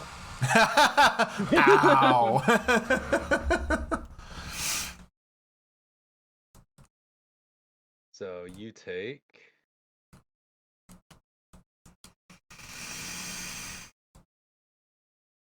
Jesus, all right. You take 6 points of psychic damage. 12. No, 6, because she beat the saving throw. Oh, okay, Yeah. okay. That's right. You take 6 points as you see Isa's lips begin to move, but no true words come out. It's just this blend of like common and primordial in this just strange low whisper. And as it hits your ears, there's just this intense migraine pain in the middle of your brain for a few seconds as you take 6 points of psychic damage. Said, hit me with your best strike, Pyre Tanwin, or are you not enough of a monster to actually strike me? Do you not have the gall to actually hit something? Are you not enough of a flame?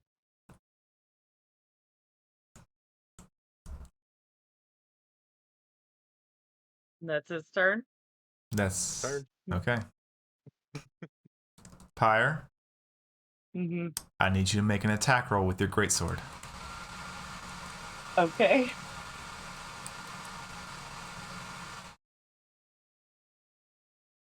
That hits. Give me one more, please. Okay.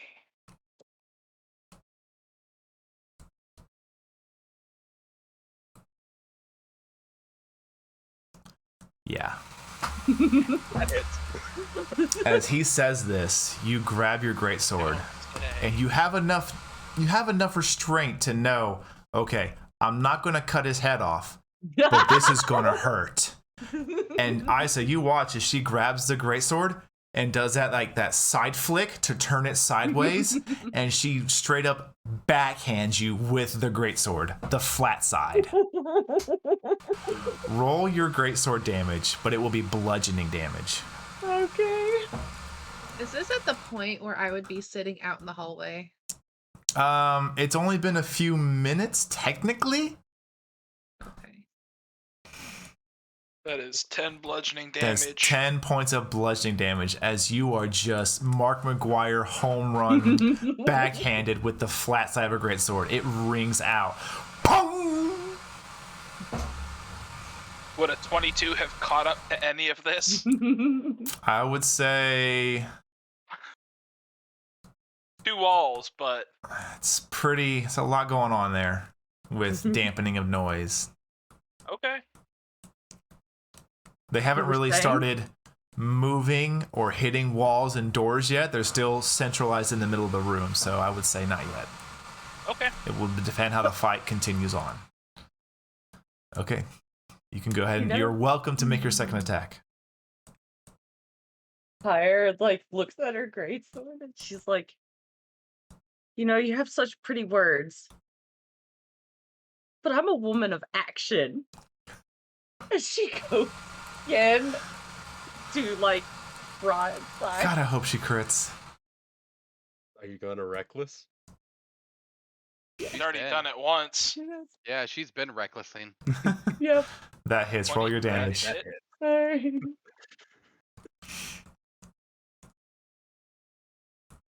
Nice. 16 16 points. bludgeoning. As she goes one way, pong, it's 26. she's got the wide swing. She actually lets go of the greatsword to follow through one-handed, and then she says, pretty words, I'm a woman of action, as her hand comes across her chest to grab the most bottom part of the greatsword. So she has the wide grip on it like this, and she just wham the other way. So you go one way and then the other way. But it is your turn, unless you have anything else, Miss Pyre. No, not that I can think of. All right, Isa, your turn. What do you do? Isa's gonna, at that point, he's gonna let out some noise. Okay. You're Yeah, remember, crying is a free action. as, All right. What do you not a what cry. noise do you let out? What- How do you what you respond to hear this pain? is you hear a grunt. Pyre, what you see is all of Isa's markings glow as you see his eyes roll into the back of his head. And there is a grunt of pain and then one of pleasure as Isa walks up the blade over his shoulder, letting it cut him. And he frosts the blade. Okay. And he will get right up into Pyre's face. The fire may burn in you, but the ice will always be by your side. Let's get some sleep.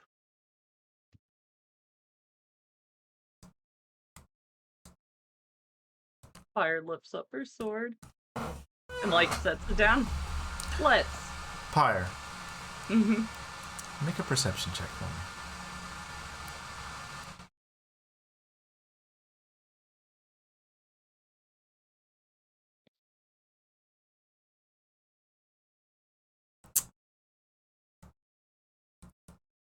You watch as Isa walks up this blade. You can see his blood is dark and a deep bluish color.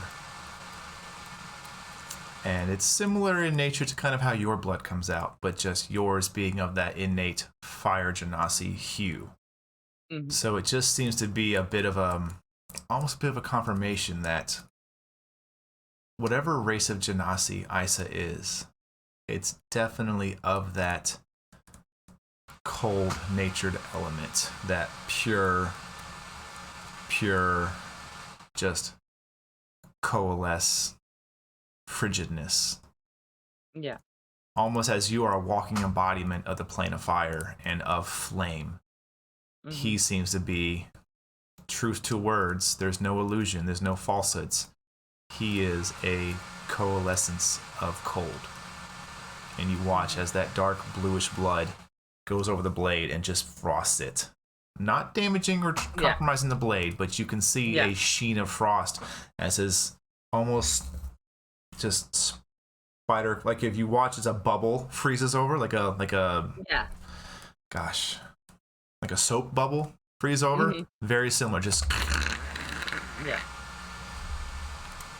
and then he steps away and begins to make his way towards his own bedroll. Pyre, as she's getting ready, she's all like,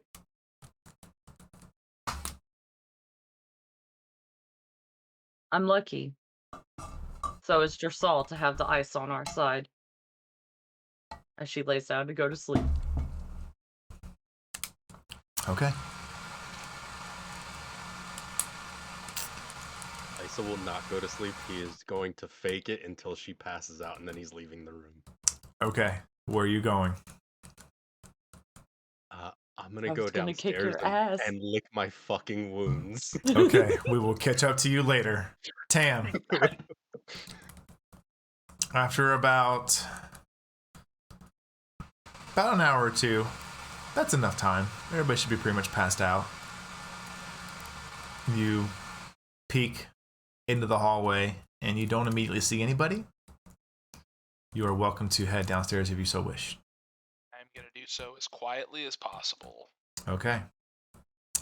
Just as you get to the top of the steps, you hear and you look back and you can see Cathalia begin to come out of her room.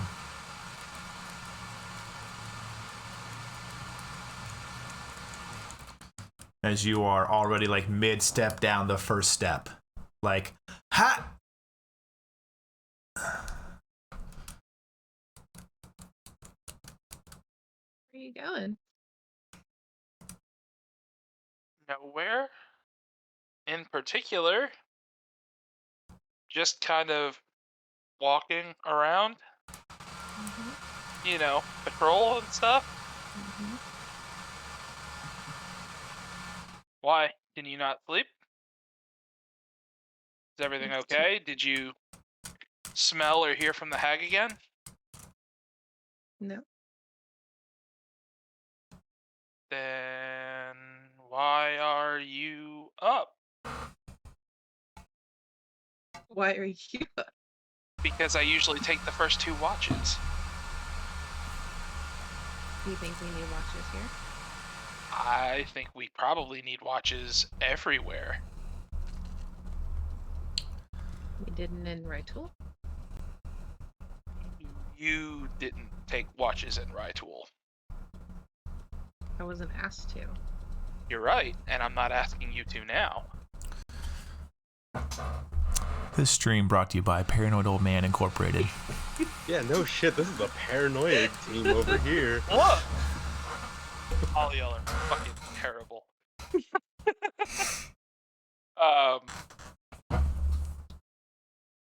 Would you like some company?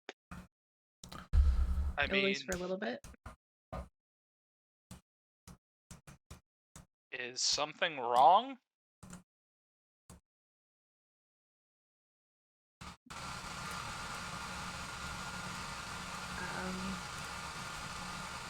Maybe.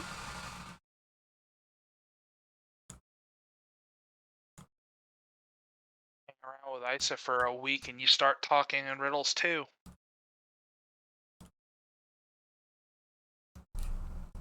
It's good to frustrate you sometimes, and I'll pat his shoulder and walk down the stairs. All right.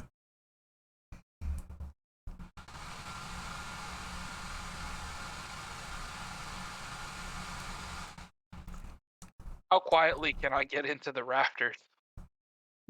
Do you stay upstairs? I'm gonna wait till she goes all the way down the stairs before I try and get into the rafters, yes. Okay, I I need... halfway down. Okay. Yes, dear. I do have a purpose here. Yes, dear.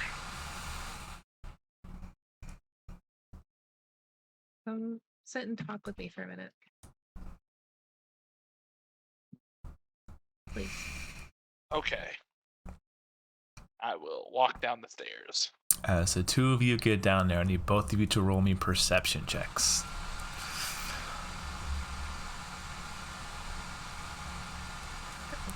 Both of you almost immediately notice there is a particular familiar humanoid shape at the very end of the bar, hunched over in simple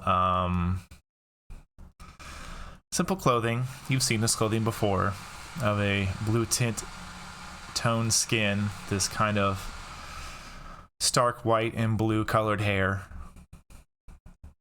kind of hunched over what looks to be some kind of drink. Back on.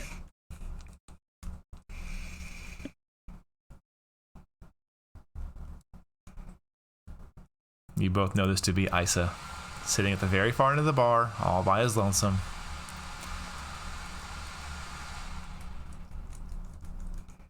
Looking like a chewed up wad of fucking bubble gum. Now, correct, and I'm going to say this very quietly. Now, correct me if I'm wrong. He did not look like that when we got here. No. What you do notice with those high rolls is that this is the first time you've seen him without a shirt. And what you notice that over his entire visible body are countless scars of varying sizes.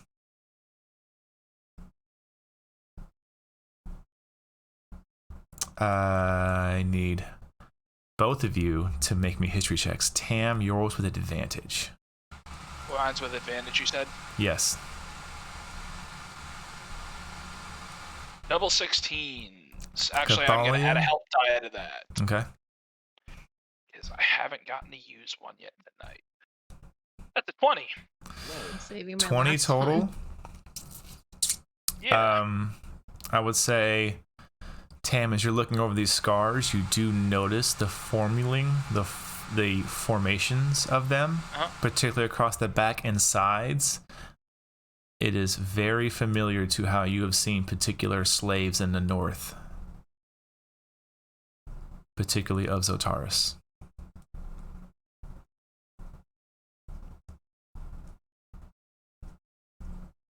I will jot that mental note. Because apparently we have a purpose. I'm just shocked at the fact that he doesn't have a shirt on. Are you surprised he went to bed with Pyre alone? Of course he doesn't have a shirt on. Damn, so that's what you think of Pyre. Okay. No, that's what I think of Not Bard. this again. You're asleep! Pyre is, Kelly, But is it? the two of you head down the stairs. You're welcome to sit where you like. I'm gonna gesture for her to take her seat first. Where's Snow? Is Snow down here? Snow is still down there. You notice she has become rather cozy off in a corner, close to a fireplace. As it is nighttime in the desert, it does get a bit chilly. I'll say with a 21, let me make a few rolls here.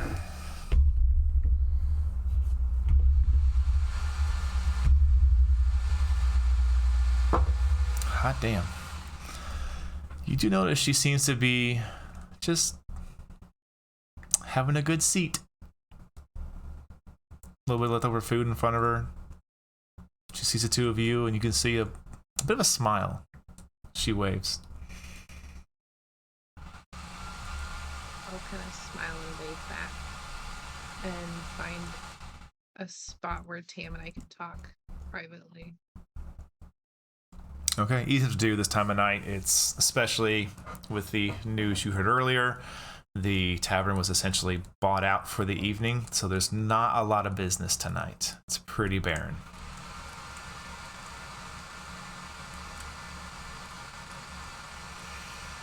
So in my head, I'm picturing Snow kind of in one corner with a fireplace, right? Yep. I would probably go to the opposite corner, Okay. like along that same wall, but the other side. Got you. That way we can still see Snow and Isa and the door and the stairs and all that. Okay, got it.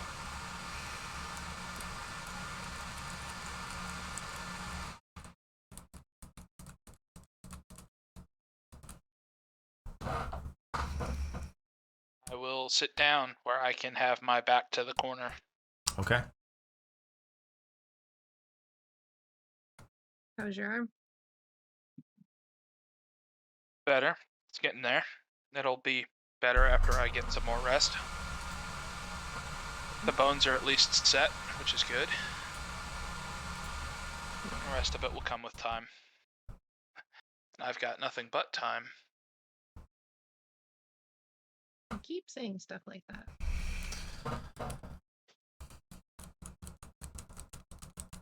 Player question. Does Mhm. Cathalia know? What? I don't remember if she knows What? about Tam. No, we've not had that conversation. Not Okay. had that conversation. Back in.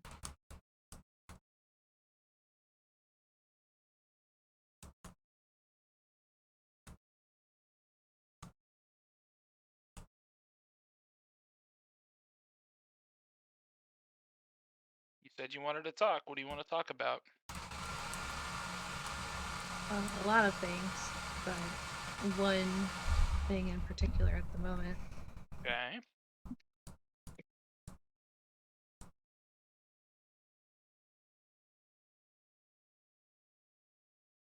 How do you feel about my brother?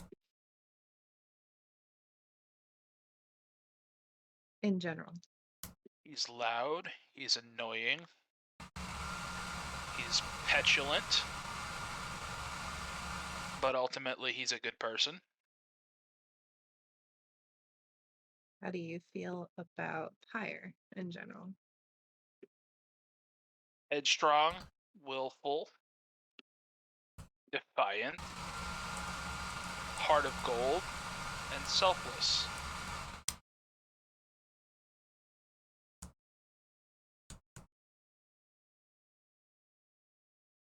He reminds me a lot of my firstborn son.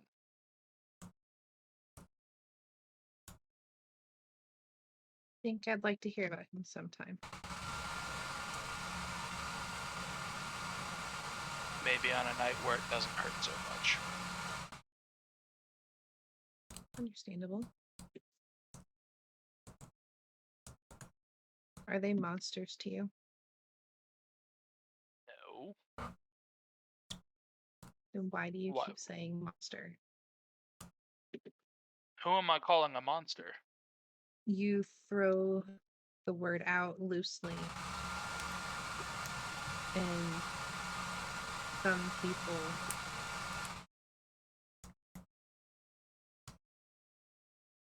are raised to think that other things are monsters because they're not the same as them.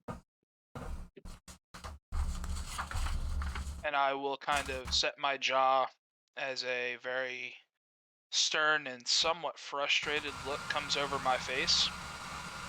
Cathalia, what would you call a creature that rends flesh because it can and it enjoys suffering and pain? That it seeks to reproduce through literally ripping flesh from another and hoping they're not strong enough to fight off the infection? What do you call a creature that chooses to delight in the destruction and defilement and corruption of others? That is not every creature. You're right. I'm not speaking of those that look different. I'm not speaking of those that are odd or different. I'm speaking of monsters. You didn't have to live in Wymore with a baby. You're The right. only orc. I didn't live in Wymore with a baby orc, but Wymore was the closest place that I knew your brother would be safe. I passed other villages. I didn't stop in Zlowstead. I didn't stop in anywhere else. I could have let them finish killing. Your brother could have been murdered, and I didn't allow that to happen. I was wounded and I slept for 2 decades to save your brother. Ask me if I would do that for a monster.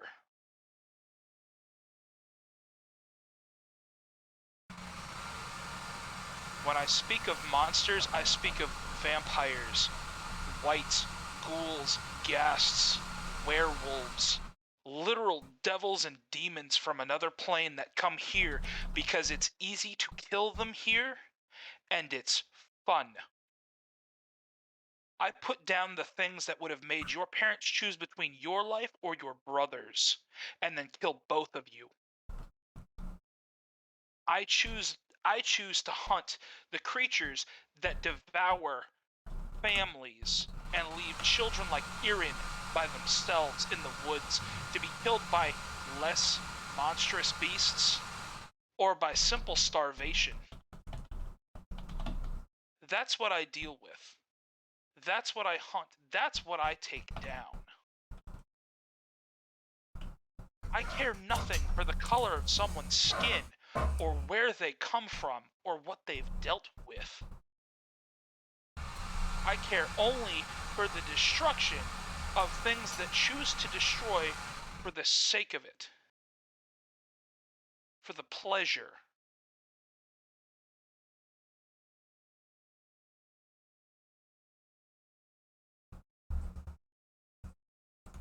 You still aren't thinking things through. Not thinking things through? You not see Pyre's face whenever you say the word monster? No, because I don't see her as a monster, and I never have. She is a kid. A strong kid. A She is smart kid. amazing. She's I'm not told me denying what that she's went at through. all. She's mentioned the same to me. But it would never occur to me that she would be uncomfortable with the word because I don't associate her in that same manner. I never have, and even if she started to do the things that I just discussed, I probably still wouldn't be able to. Because when I see her, I see Tobias.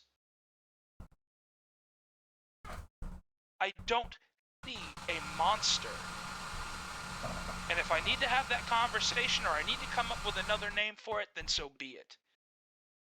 But at the same time, I have never once meant any semblance of disrespect to someone that I love and care about.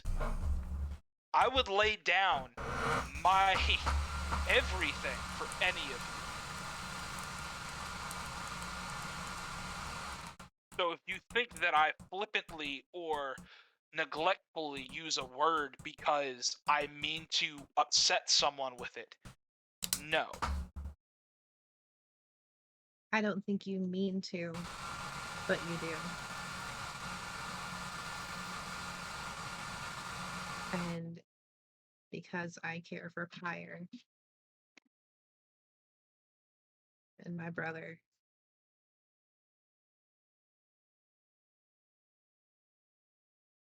I just ask that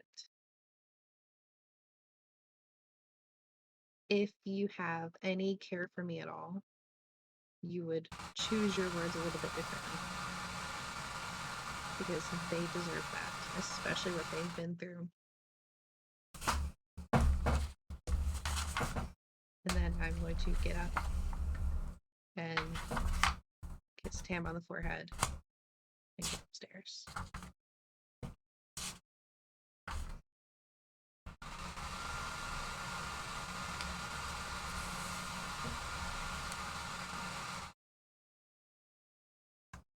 I am going to stand up after she walks away. I am going to stretch out just a little bit. I'm going to raise my voice. Isa, quit crying and go to bed.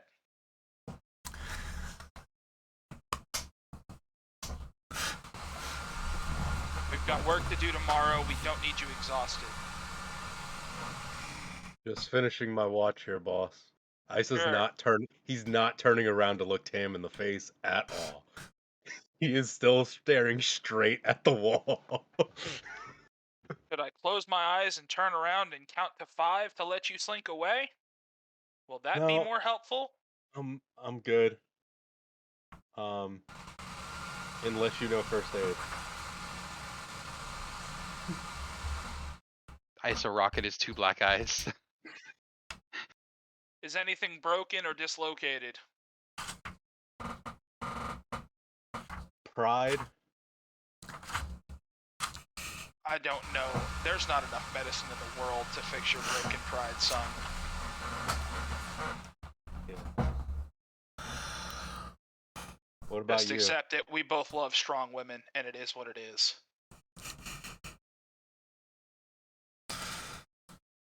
At that point, Ice will turn around and walk over to Tam.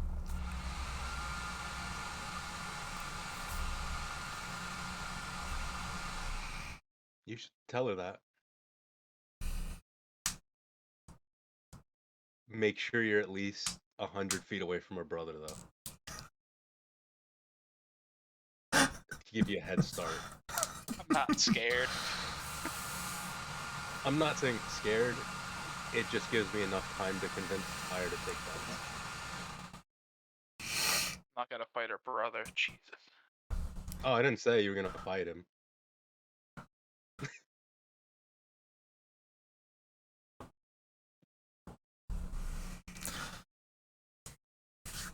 But I will take your advice under advisement. Why don't you go ahead and go to bed? And I will see you in the morning. And if you still need help in the morning, we'll see what we can find.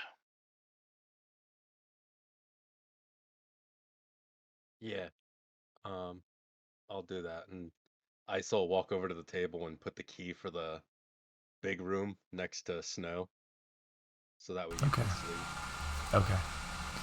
She. And then Ice will go into the kitchen and pass out on his.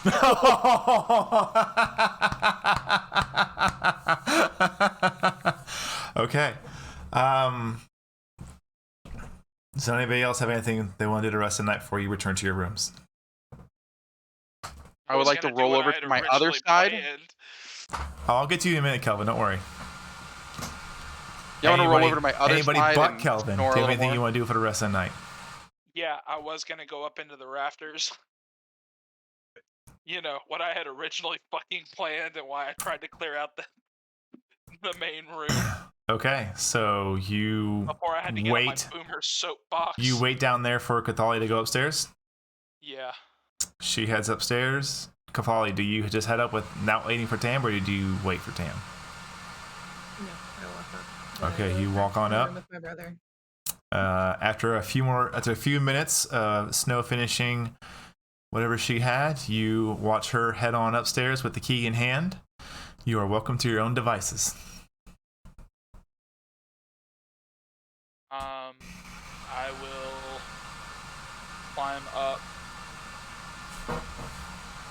and yeah, because I believe I went into the rafters from the second floor, right? The first time? I used my whip to get up there? The first time you use your whip to get up there. Yeah, I thought I did that from the second story though. Did I not?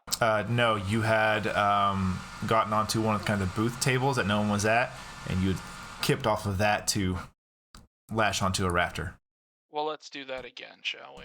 Alrighty then. Go and roll me acrobatics check, please. Of course, sir. That is a 24. 24 total. Yeah, easy enough for you to get up there. You're used to kind of scaling these kinds of environments, especially hunting down particular creatures that like to inhabit such areas, that enjoy the cooler, darker areas. Yes, creatures. You get yourself up. You get yourself to that familiar rafter. Do I notice anything different? Was it disturbed? Was the string replaced or anything like that? Make an investigation check. Sure.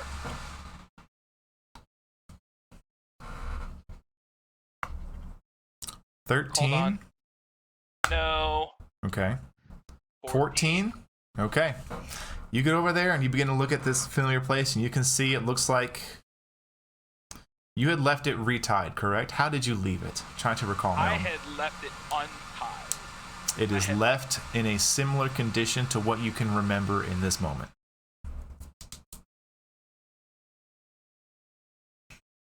I'm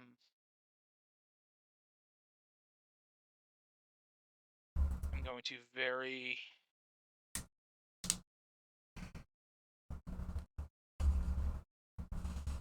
Hold on. Yeah, I'm gonna try and untie it or remove it. Okay. Roll me a flat. Are you proficient with thieves' tools? I am. Give me a thieves' tool check, please. 15. Hold on. I plan on not doing any talking. That's an 18. 18 total.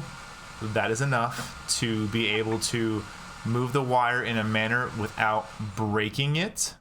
Okay.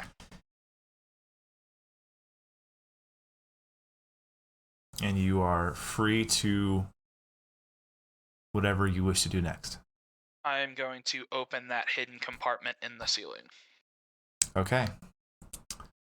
As you go to open it, there is a quick flash of arcane light. I need you to make a wisdom saving throw for me, please. Damn it. I think it's wisdom. Let me double check real quick. I don't want to get this wrong. There's never only one trap. Shut up! If you I don't sent get, you to bed. if you don't get this, but Pyre got hers, I'm gonna be upset. Do it. You can make this.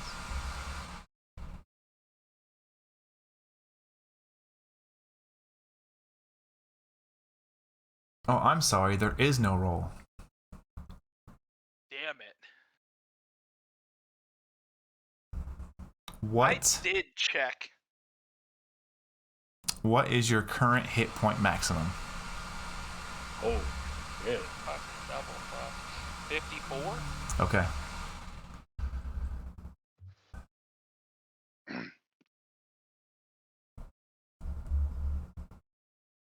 Grown man cringing over here. Like, You think your wounds are bad? I don't have enough physical dice for this. Damn it! sir, you can't cast 13th level fireball. We're in a small cavern. It's okay, Pyre has fire resistance. Not all of us do. Whoa, whoa, whoa, what is happening? Yeah. He disconnected, you don't take the damage. Yeah. Yeah, you don't take you like fucked up. He had so much going on. Your screen Yeah. just started freaking out. Oh, for a did second. it? Oh, Yes. shoot. Terminator came after you. I didn't even notice. Holy shit. Well, guys, this has been fun. What's your hit point maximum? 54. Curiosity killed the cat. Okay. That is pretty crazy, actually. Okay. I'm going to leave this window up for later. If you need proof of it, I will give it to you. As your world goes dark. Actually, let me check something real quick. Okay, no. The last thing you remember is you see this quick flash of arcane light. And your vision goes dark.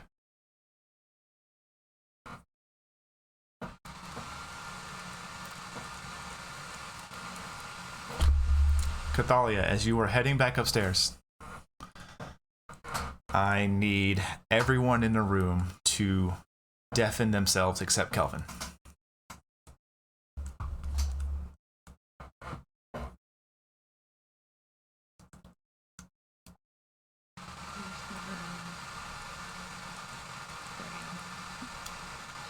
Sorry, wrong button. No, you're good. Kelvin, Uh-oh. as sleep takes you,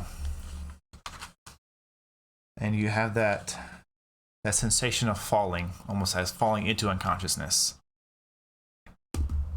You know this feeling very well, and you sink into unconsciousness, and you plummet, free falling into your sleep-like state before you are suddenly met with a hard surface and you hit some kind of ground.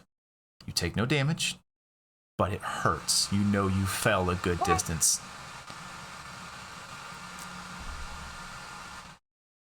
As you get up, you can feel your hands touching grass.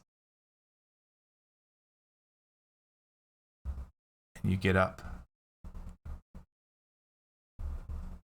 You're in a field. Very familiar field. You're unsure why at first.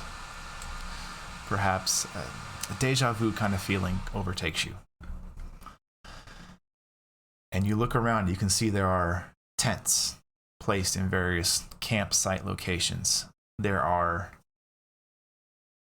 banners broken, twisted, mangled, and overturned.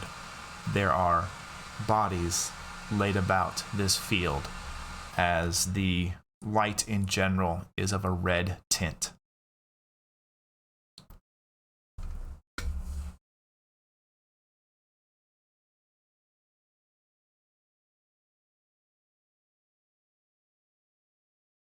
What do you do? I'd like to look around, see what exactly it is that's going on right now. Move closer to the tent that I see. Sure, give me a perception check.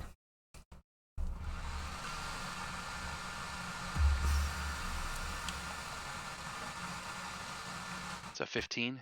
15. As you're looking around, this odd sensation overcomes you, almost as if, how do I put this?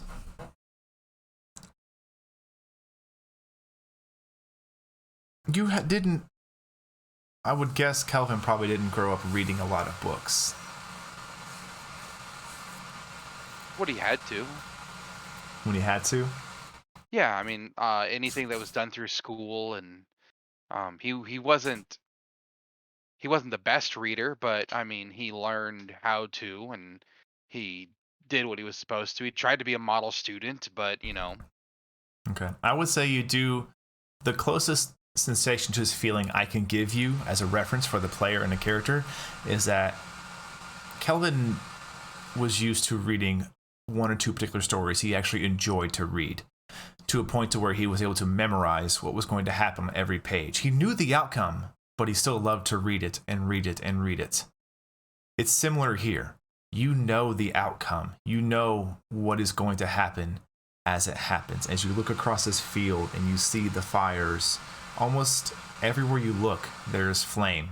Low-lit flames, almost as if it's marred or muddied by your mind's inability to fully grasp this memory or this scene, whatever it is being played out before you. Your mind is having trouble, your mortal brain is having trouble comprehending it. What you can comprehend, and with a 15, what you do see, it looks to be this single humanoid figure fighting off what seems to be wave after wave after orc of a ferocious fighters. You can see this creature is not fully humanoid, as they are a darkened shape. Its head, usual head shape, but instead there are two large white eyes and one just almost Glasgow smile, ear to ear, glowing white smile. No teeth, no fangs, just this like a crescent of white, smiling, laughing joyously as it slays orc after orc after orc. Its long 10, 11, 12, 13 foot tentacle-like appendage just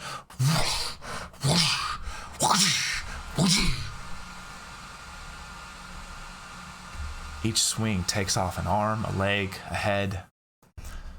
Bodies are sundered. And then you watch as the creature, you know where it's going to go next. It's going towards the large tent. As it moves to the tent, this sinking sensation in your chest just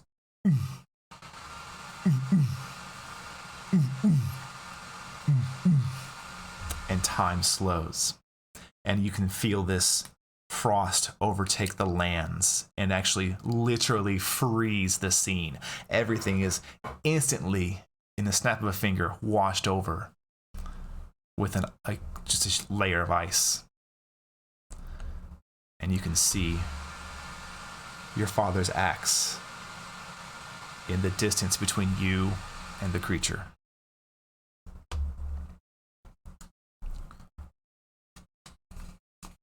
And you hear a voice in your head.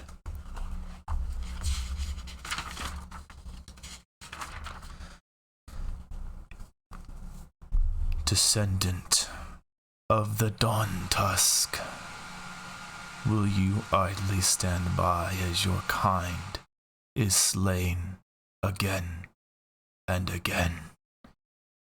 Or do you have the fortitude required to do what is necessary? And you see the axe actually break free of the ice that encased it, and it floats in that space, just a few inches off the ground.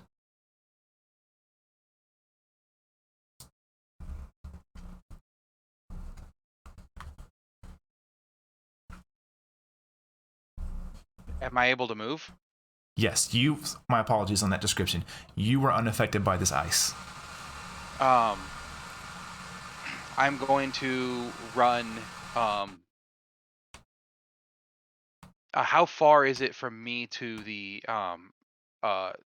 tent? To the tent, it's about...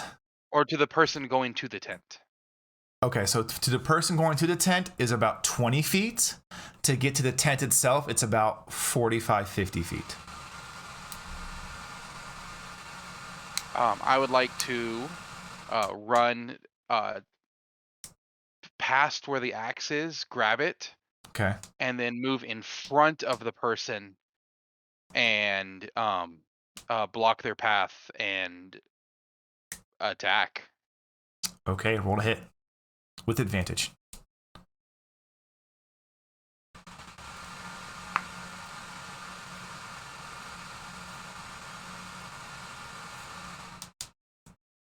The 22. Well, that's not even advantage. Let me do that again. Okay.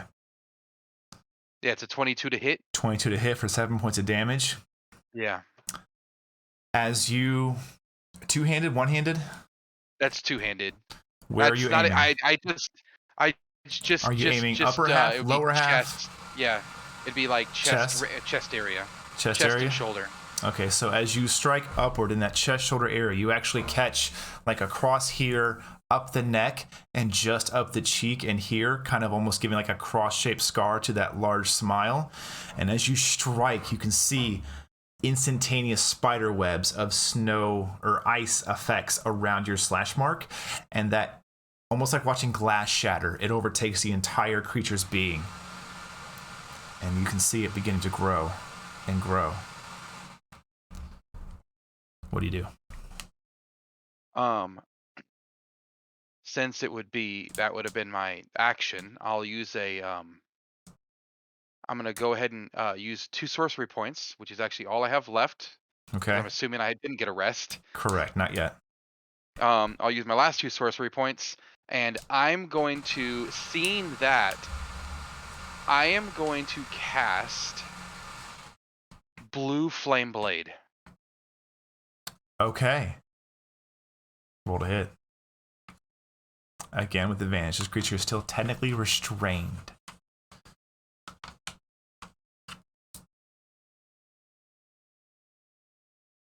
So that's a 23 to hit for 7 slashing and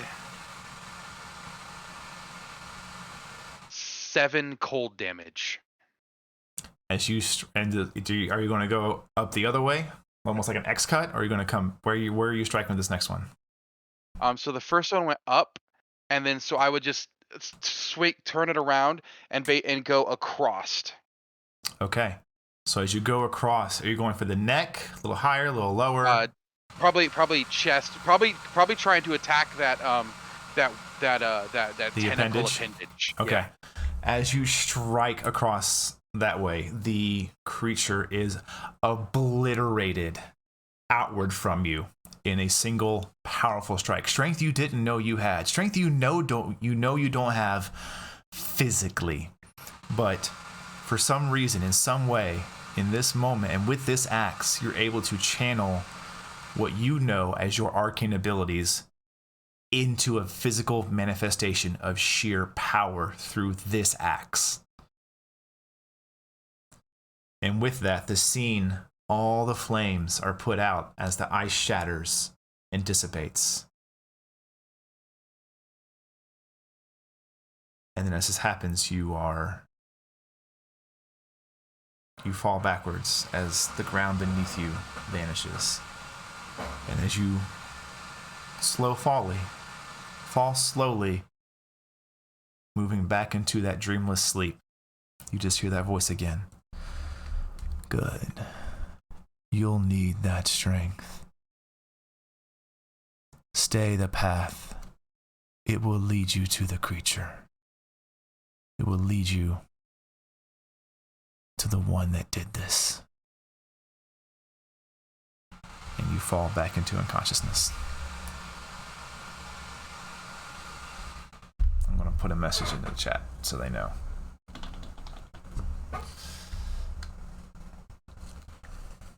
I seen it. Seen your Sorry. hand I did waving. too. Cathalia, as you head upstairs and move into your room, roll me a perception check.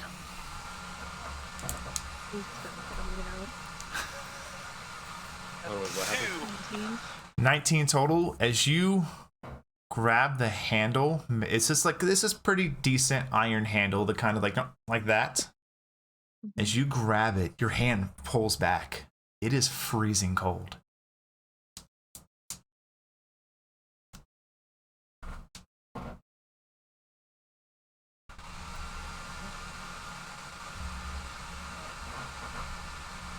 I'll is it like a handle to push, or like one of those really old-fashioned ones where it's got like the button thing? It's just kind of a simple like door lever like that. Is this a push or a pull door? Oh, that, I'm sorry. You would push into the room. My Okay. mistake. So I'm gonna take my elbow Okay. where I've got cloth. Yeah. I'm gonna like nudge it and push, Okay. or try to push. Kitty. Kitty. What is your strength modifier? That's a 0, boss. A 0. I need you to make a strength check. Wake up, Pyre. You got it. You got it. If this doesn't work,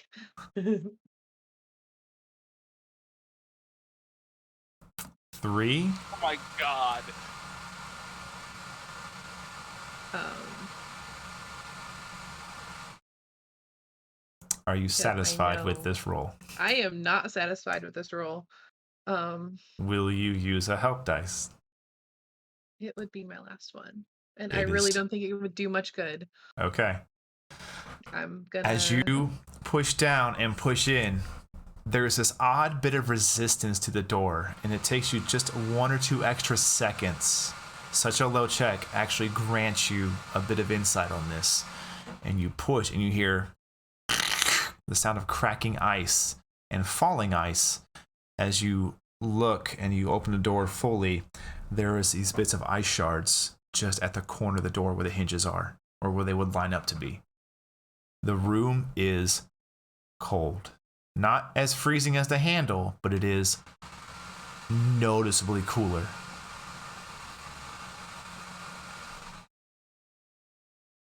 Calvin? Your brother is out.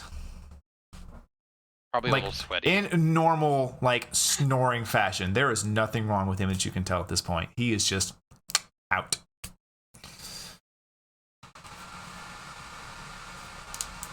Is there ice in the rest of the room, or just at the door? It seems to have only gathered at these metal pieces. So anything in the room that's normally of that makeup does have a bit of frost built up around it. But the wood and the cloth doesn't seem quite as affected.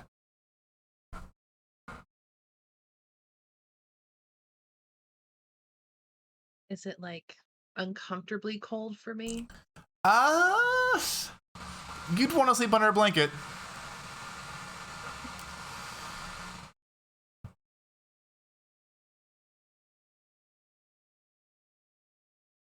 hang out with the girls. I'm about to. I'm gonna grab my stuff and place my nose right here.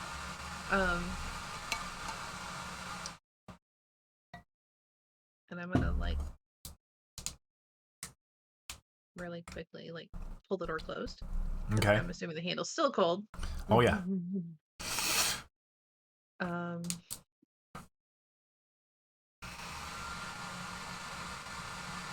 I look to higher the room, Okay. and then I look to the stairs. As you look to the stairs, you hear a loud crash as if something heavy fell from quite a distance through something else.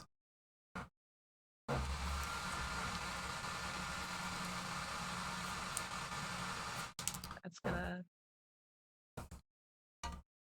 definitely spark my curiosity, and I'm gonna kind of power walk down the stairs.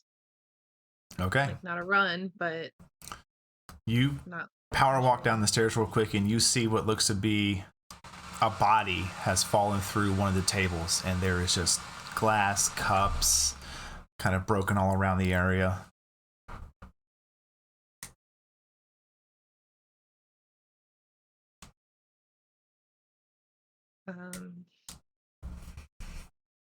If I look around the room, what would I see? Roll a perception check for me.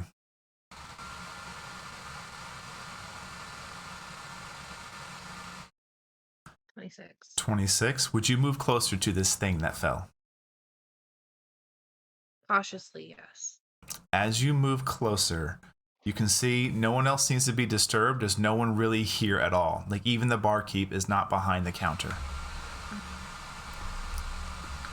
You walk to the broken table and you can see what looks to be a familiar leather-armored fellow party member face down, unmoving. Is Isa and Snow still down here? No, you do not see them anywhere.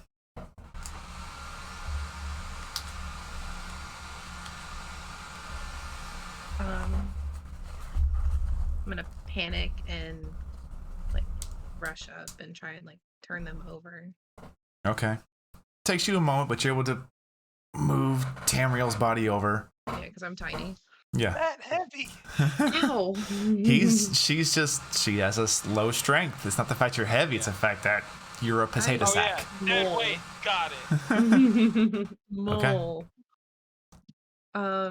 Is he breathing? Make a medicine check for me. I will 11? add a die to Okay. that. 13. 13, that's enough. Yeah, you take a moment, kind of put your ear close to his mouth and nose. You can feel a faint breath and hear it. What you do notice, as you get closer and you pull away, you can see he seems to take a little bit of damage as he fall. You notice there is this very thin scar all the way up his face right here. Looks like when he fell, some of the wood may have just cut him in this pattern right there.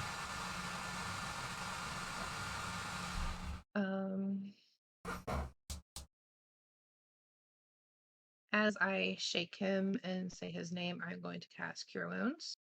Okay. There it is. At second level.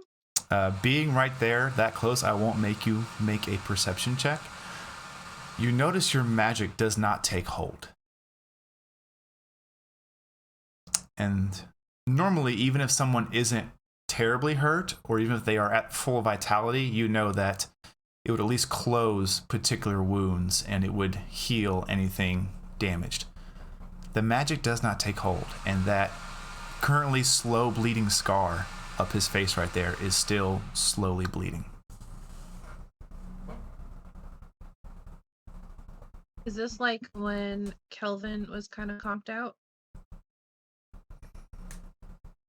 As in, like, his unconsciousness?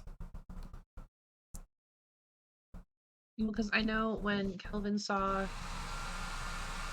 that medallion thing, Yeah, Mhm. whenever he blacked we out. panicked and we tried to heal him, but the magic wasn't working. Is it kind of like that? Yes, it sounded like that. You're casting the magic Okay. and you know it should take hold, so you're unsure if there's something blocking you or if it's just he's healthy. But you take a moment to shake him, wake him up, and Tamriel, as you begin to come back into consciousness, you find yourself snapped back to consciousness with Cathalia kind of shaking you a bit. Tam!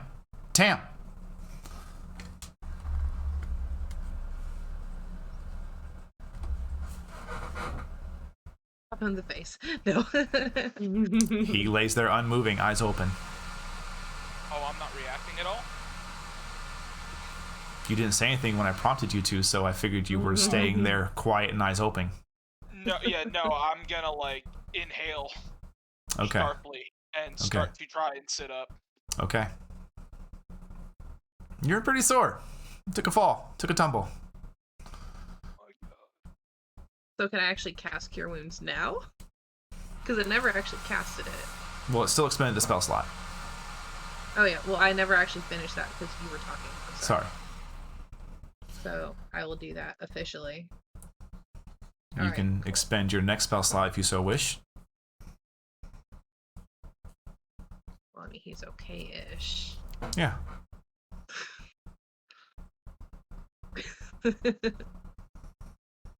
What happened? Why are you through a table on the floor? I made a terrible lapse in judgment. And that was not booby trapped last night.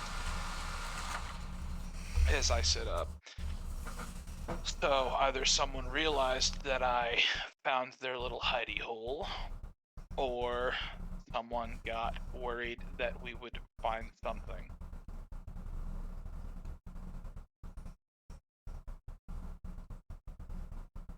So either way, I am not fucking with that tonight. I would rather you not fuck with it at all. Because you could have gotten yourself killed. And I am just gonna pull her into a hug Okay. and just kind of hold her for a second. Okay. I will carefully hug him. Because I don't want to hurt him more. Yep. And then Once you let go of the hug and pull back, Tam, you notice there's a bit of blood right on her cheek. I am going to reach up with the corner of my cloak and wipe the blood from her face. I am so sorry. it works. It could be worse. I will do better with Pyre. I will do better with your brother. And on the advice of a friend,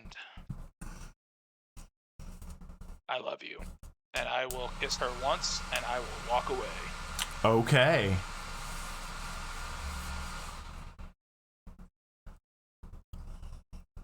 I'll just kind of sit there. Let's do a broken ass table. So And romantic. then I'll Why go to K is whenever you go to broken ass table. At this point, the bartender wakes up. What the hell did you do? before anybody does show back up, I'm going to go. I'm like gonna try and catch up to him, Okay. and then I will hug him again, and I will kiss him back and say I love you too. Do that shit again, because I will kill you. I will aim better next time I have to shoot you. Don't make me make that tea again. Don't make her get your saw. And then Forgot I what it ca- was like I- to be married, and I will just go into my room. And then I just kind of look at mine and Kelvin's room because it's fucking cold in there. Mm-hmm. And then Pyre's room, Mm-hmm. probably not cold in there. Mm-mm. Nope. I'm gonna. Fire is a heating. The space heater. know. Okay.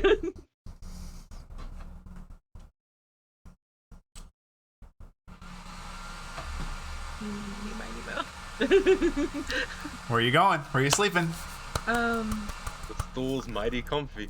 I'm sure the stool is mighty comfy, but I'm gonna go I'm gonna go try the door for Pyre's room. Okay. I didn't lock it, so unless Snow locked it, because Isa left. I would say I wouldn't want to speak for Snow. Should she? Snow, did you lock the door? Oh yeah, she is out there. Would you have gone to the room? It's in the comments. I'm just gonna roll a d20. Odds she Alright. locked it, even she didn't. There's a new sleeping arrangement tonight, Miss Tasha, so we're just gonna roll for it. I'm about to. 3. So what was that? I'm sorry. She did or she didn't? You gave the key back. That was she didn't. We were gonna make you sleep with Tam. Yeah. So you knock Oh. once or twice, and then you're like, I'll just try the door, and it. Thinking. We're boss ass bitches. We can take care of anybody breaks in there. Essentially, that was probably Snow's Yeah. mindset. She's like, she closes it, she goes to lock it. Why bother? We got It'll fire. We be got fun, snow. and it provides us enough reason that we can call this self-defense. Yes. I will Ah, the close the door chaos. back. As the neutral creatures. Hey, I will close the door back, Okay. and then I will go back up to Tam's room, and I will knock on the door. Tam, as you are kind of winding down and probably scolding yourself a bit for letting curiosity get the betterment of you, you get to one of the mirrors, and you can notice now why Cathalia had a bit of blood on her cheek, and you notice that on the right side of your face there is this rather gnarly gash from where you just, when you took that tumble, it just, piece of wood from the shattered table, maybe a piece of glass, just whoosh. was it that, or could it have been the magic? You're uncertain. Did I roll for it? Roll a medicine check. Okay.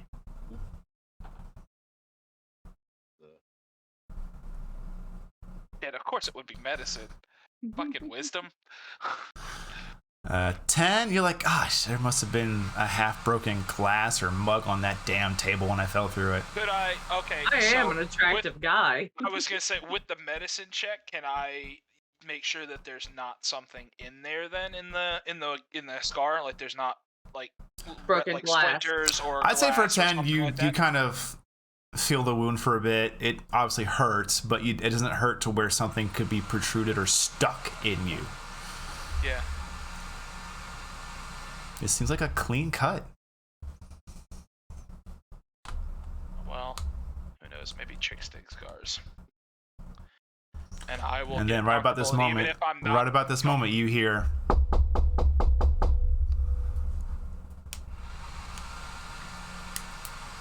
I am going to turn around, and I am going to open the door. I am going to step to the side and motion for her to walk in. It's just really cold in mine and Kelvin's room, and I don't know why. Okay. Your brother's got something magical going on, and I'm not sure what it is. But I've noticed frost on some of his stuff after he casts spells, and he seems to be dealing with other things, so who knows. I was gonna try, if he hadn't conned me into going and looking at books for stuff with him, I was gonna try and look into what gods or goddesses would associate with ice. See maybe who your brother's dealing with, if it's actually Palor or someone masquerading as such. Because we all know gods aren't exactly always honest. Yeah. Sometimes they can be downright assholes.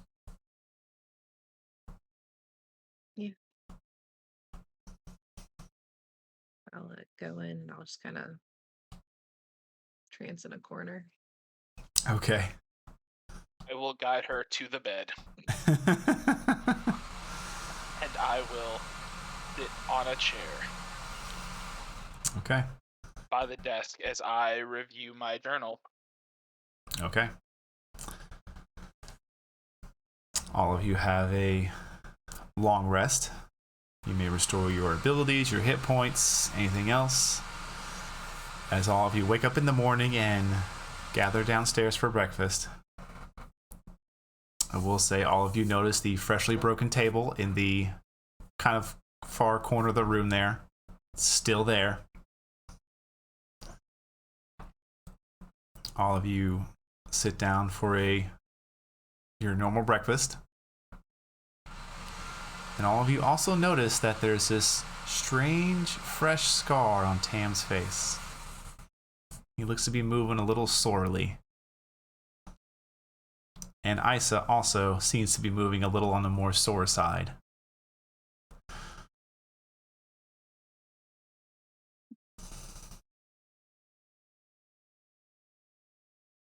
When I gave you that advice, I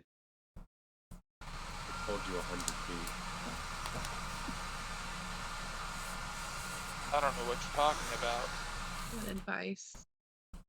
I don't know what he's talking about. And as you As all I am going to begin, eat and drink mechanically.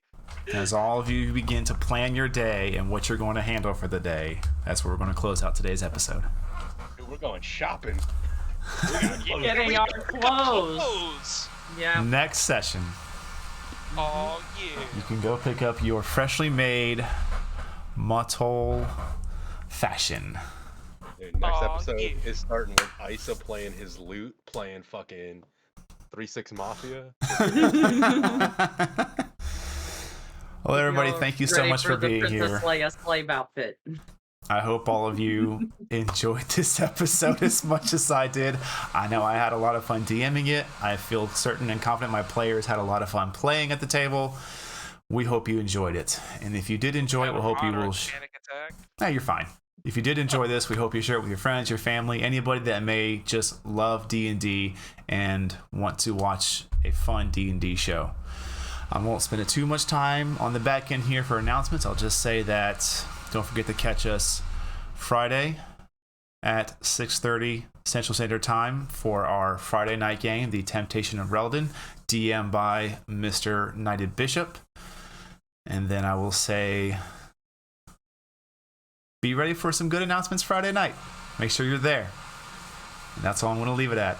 So we love you guys very much. Please have a great, safe week, and we will catch you next time here at the Bar20 Show. Good night, everybody. Nice. Night. Hey.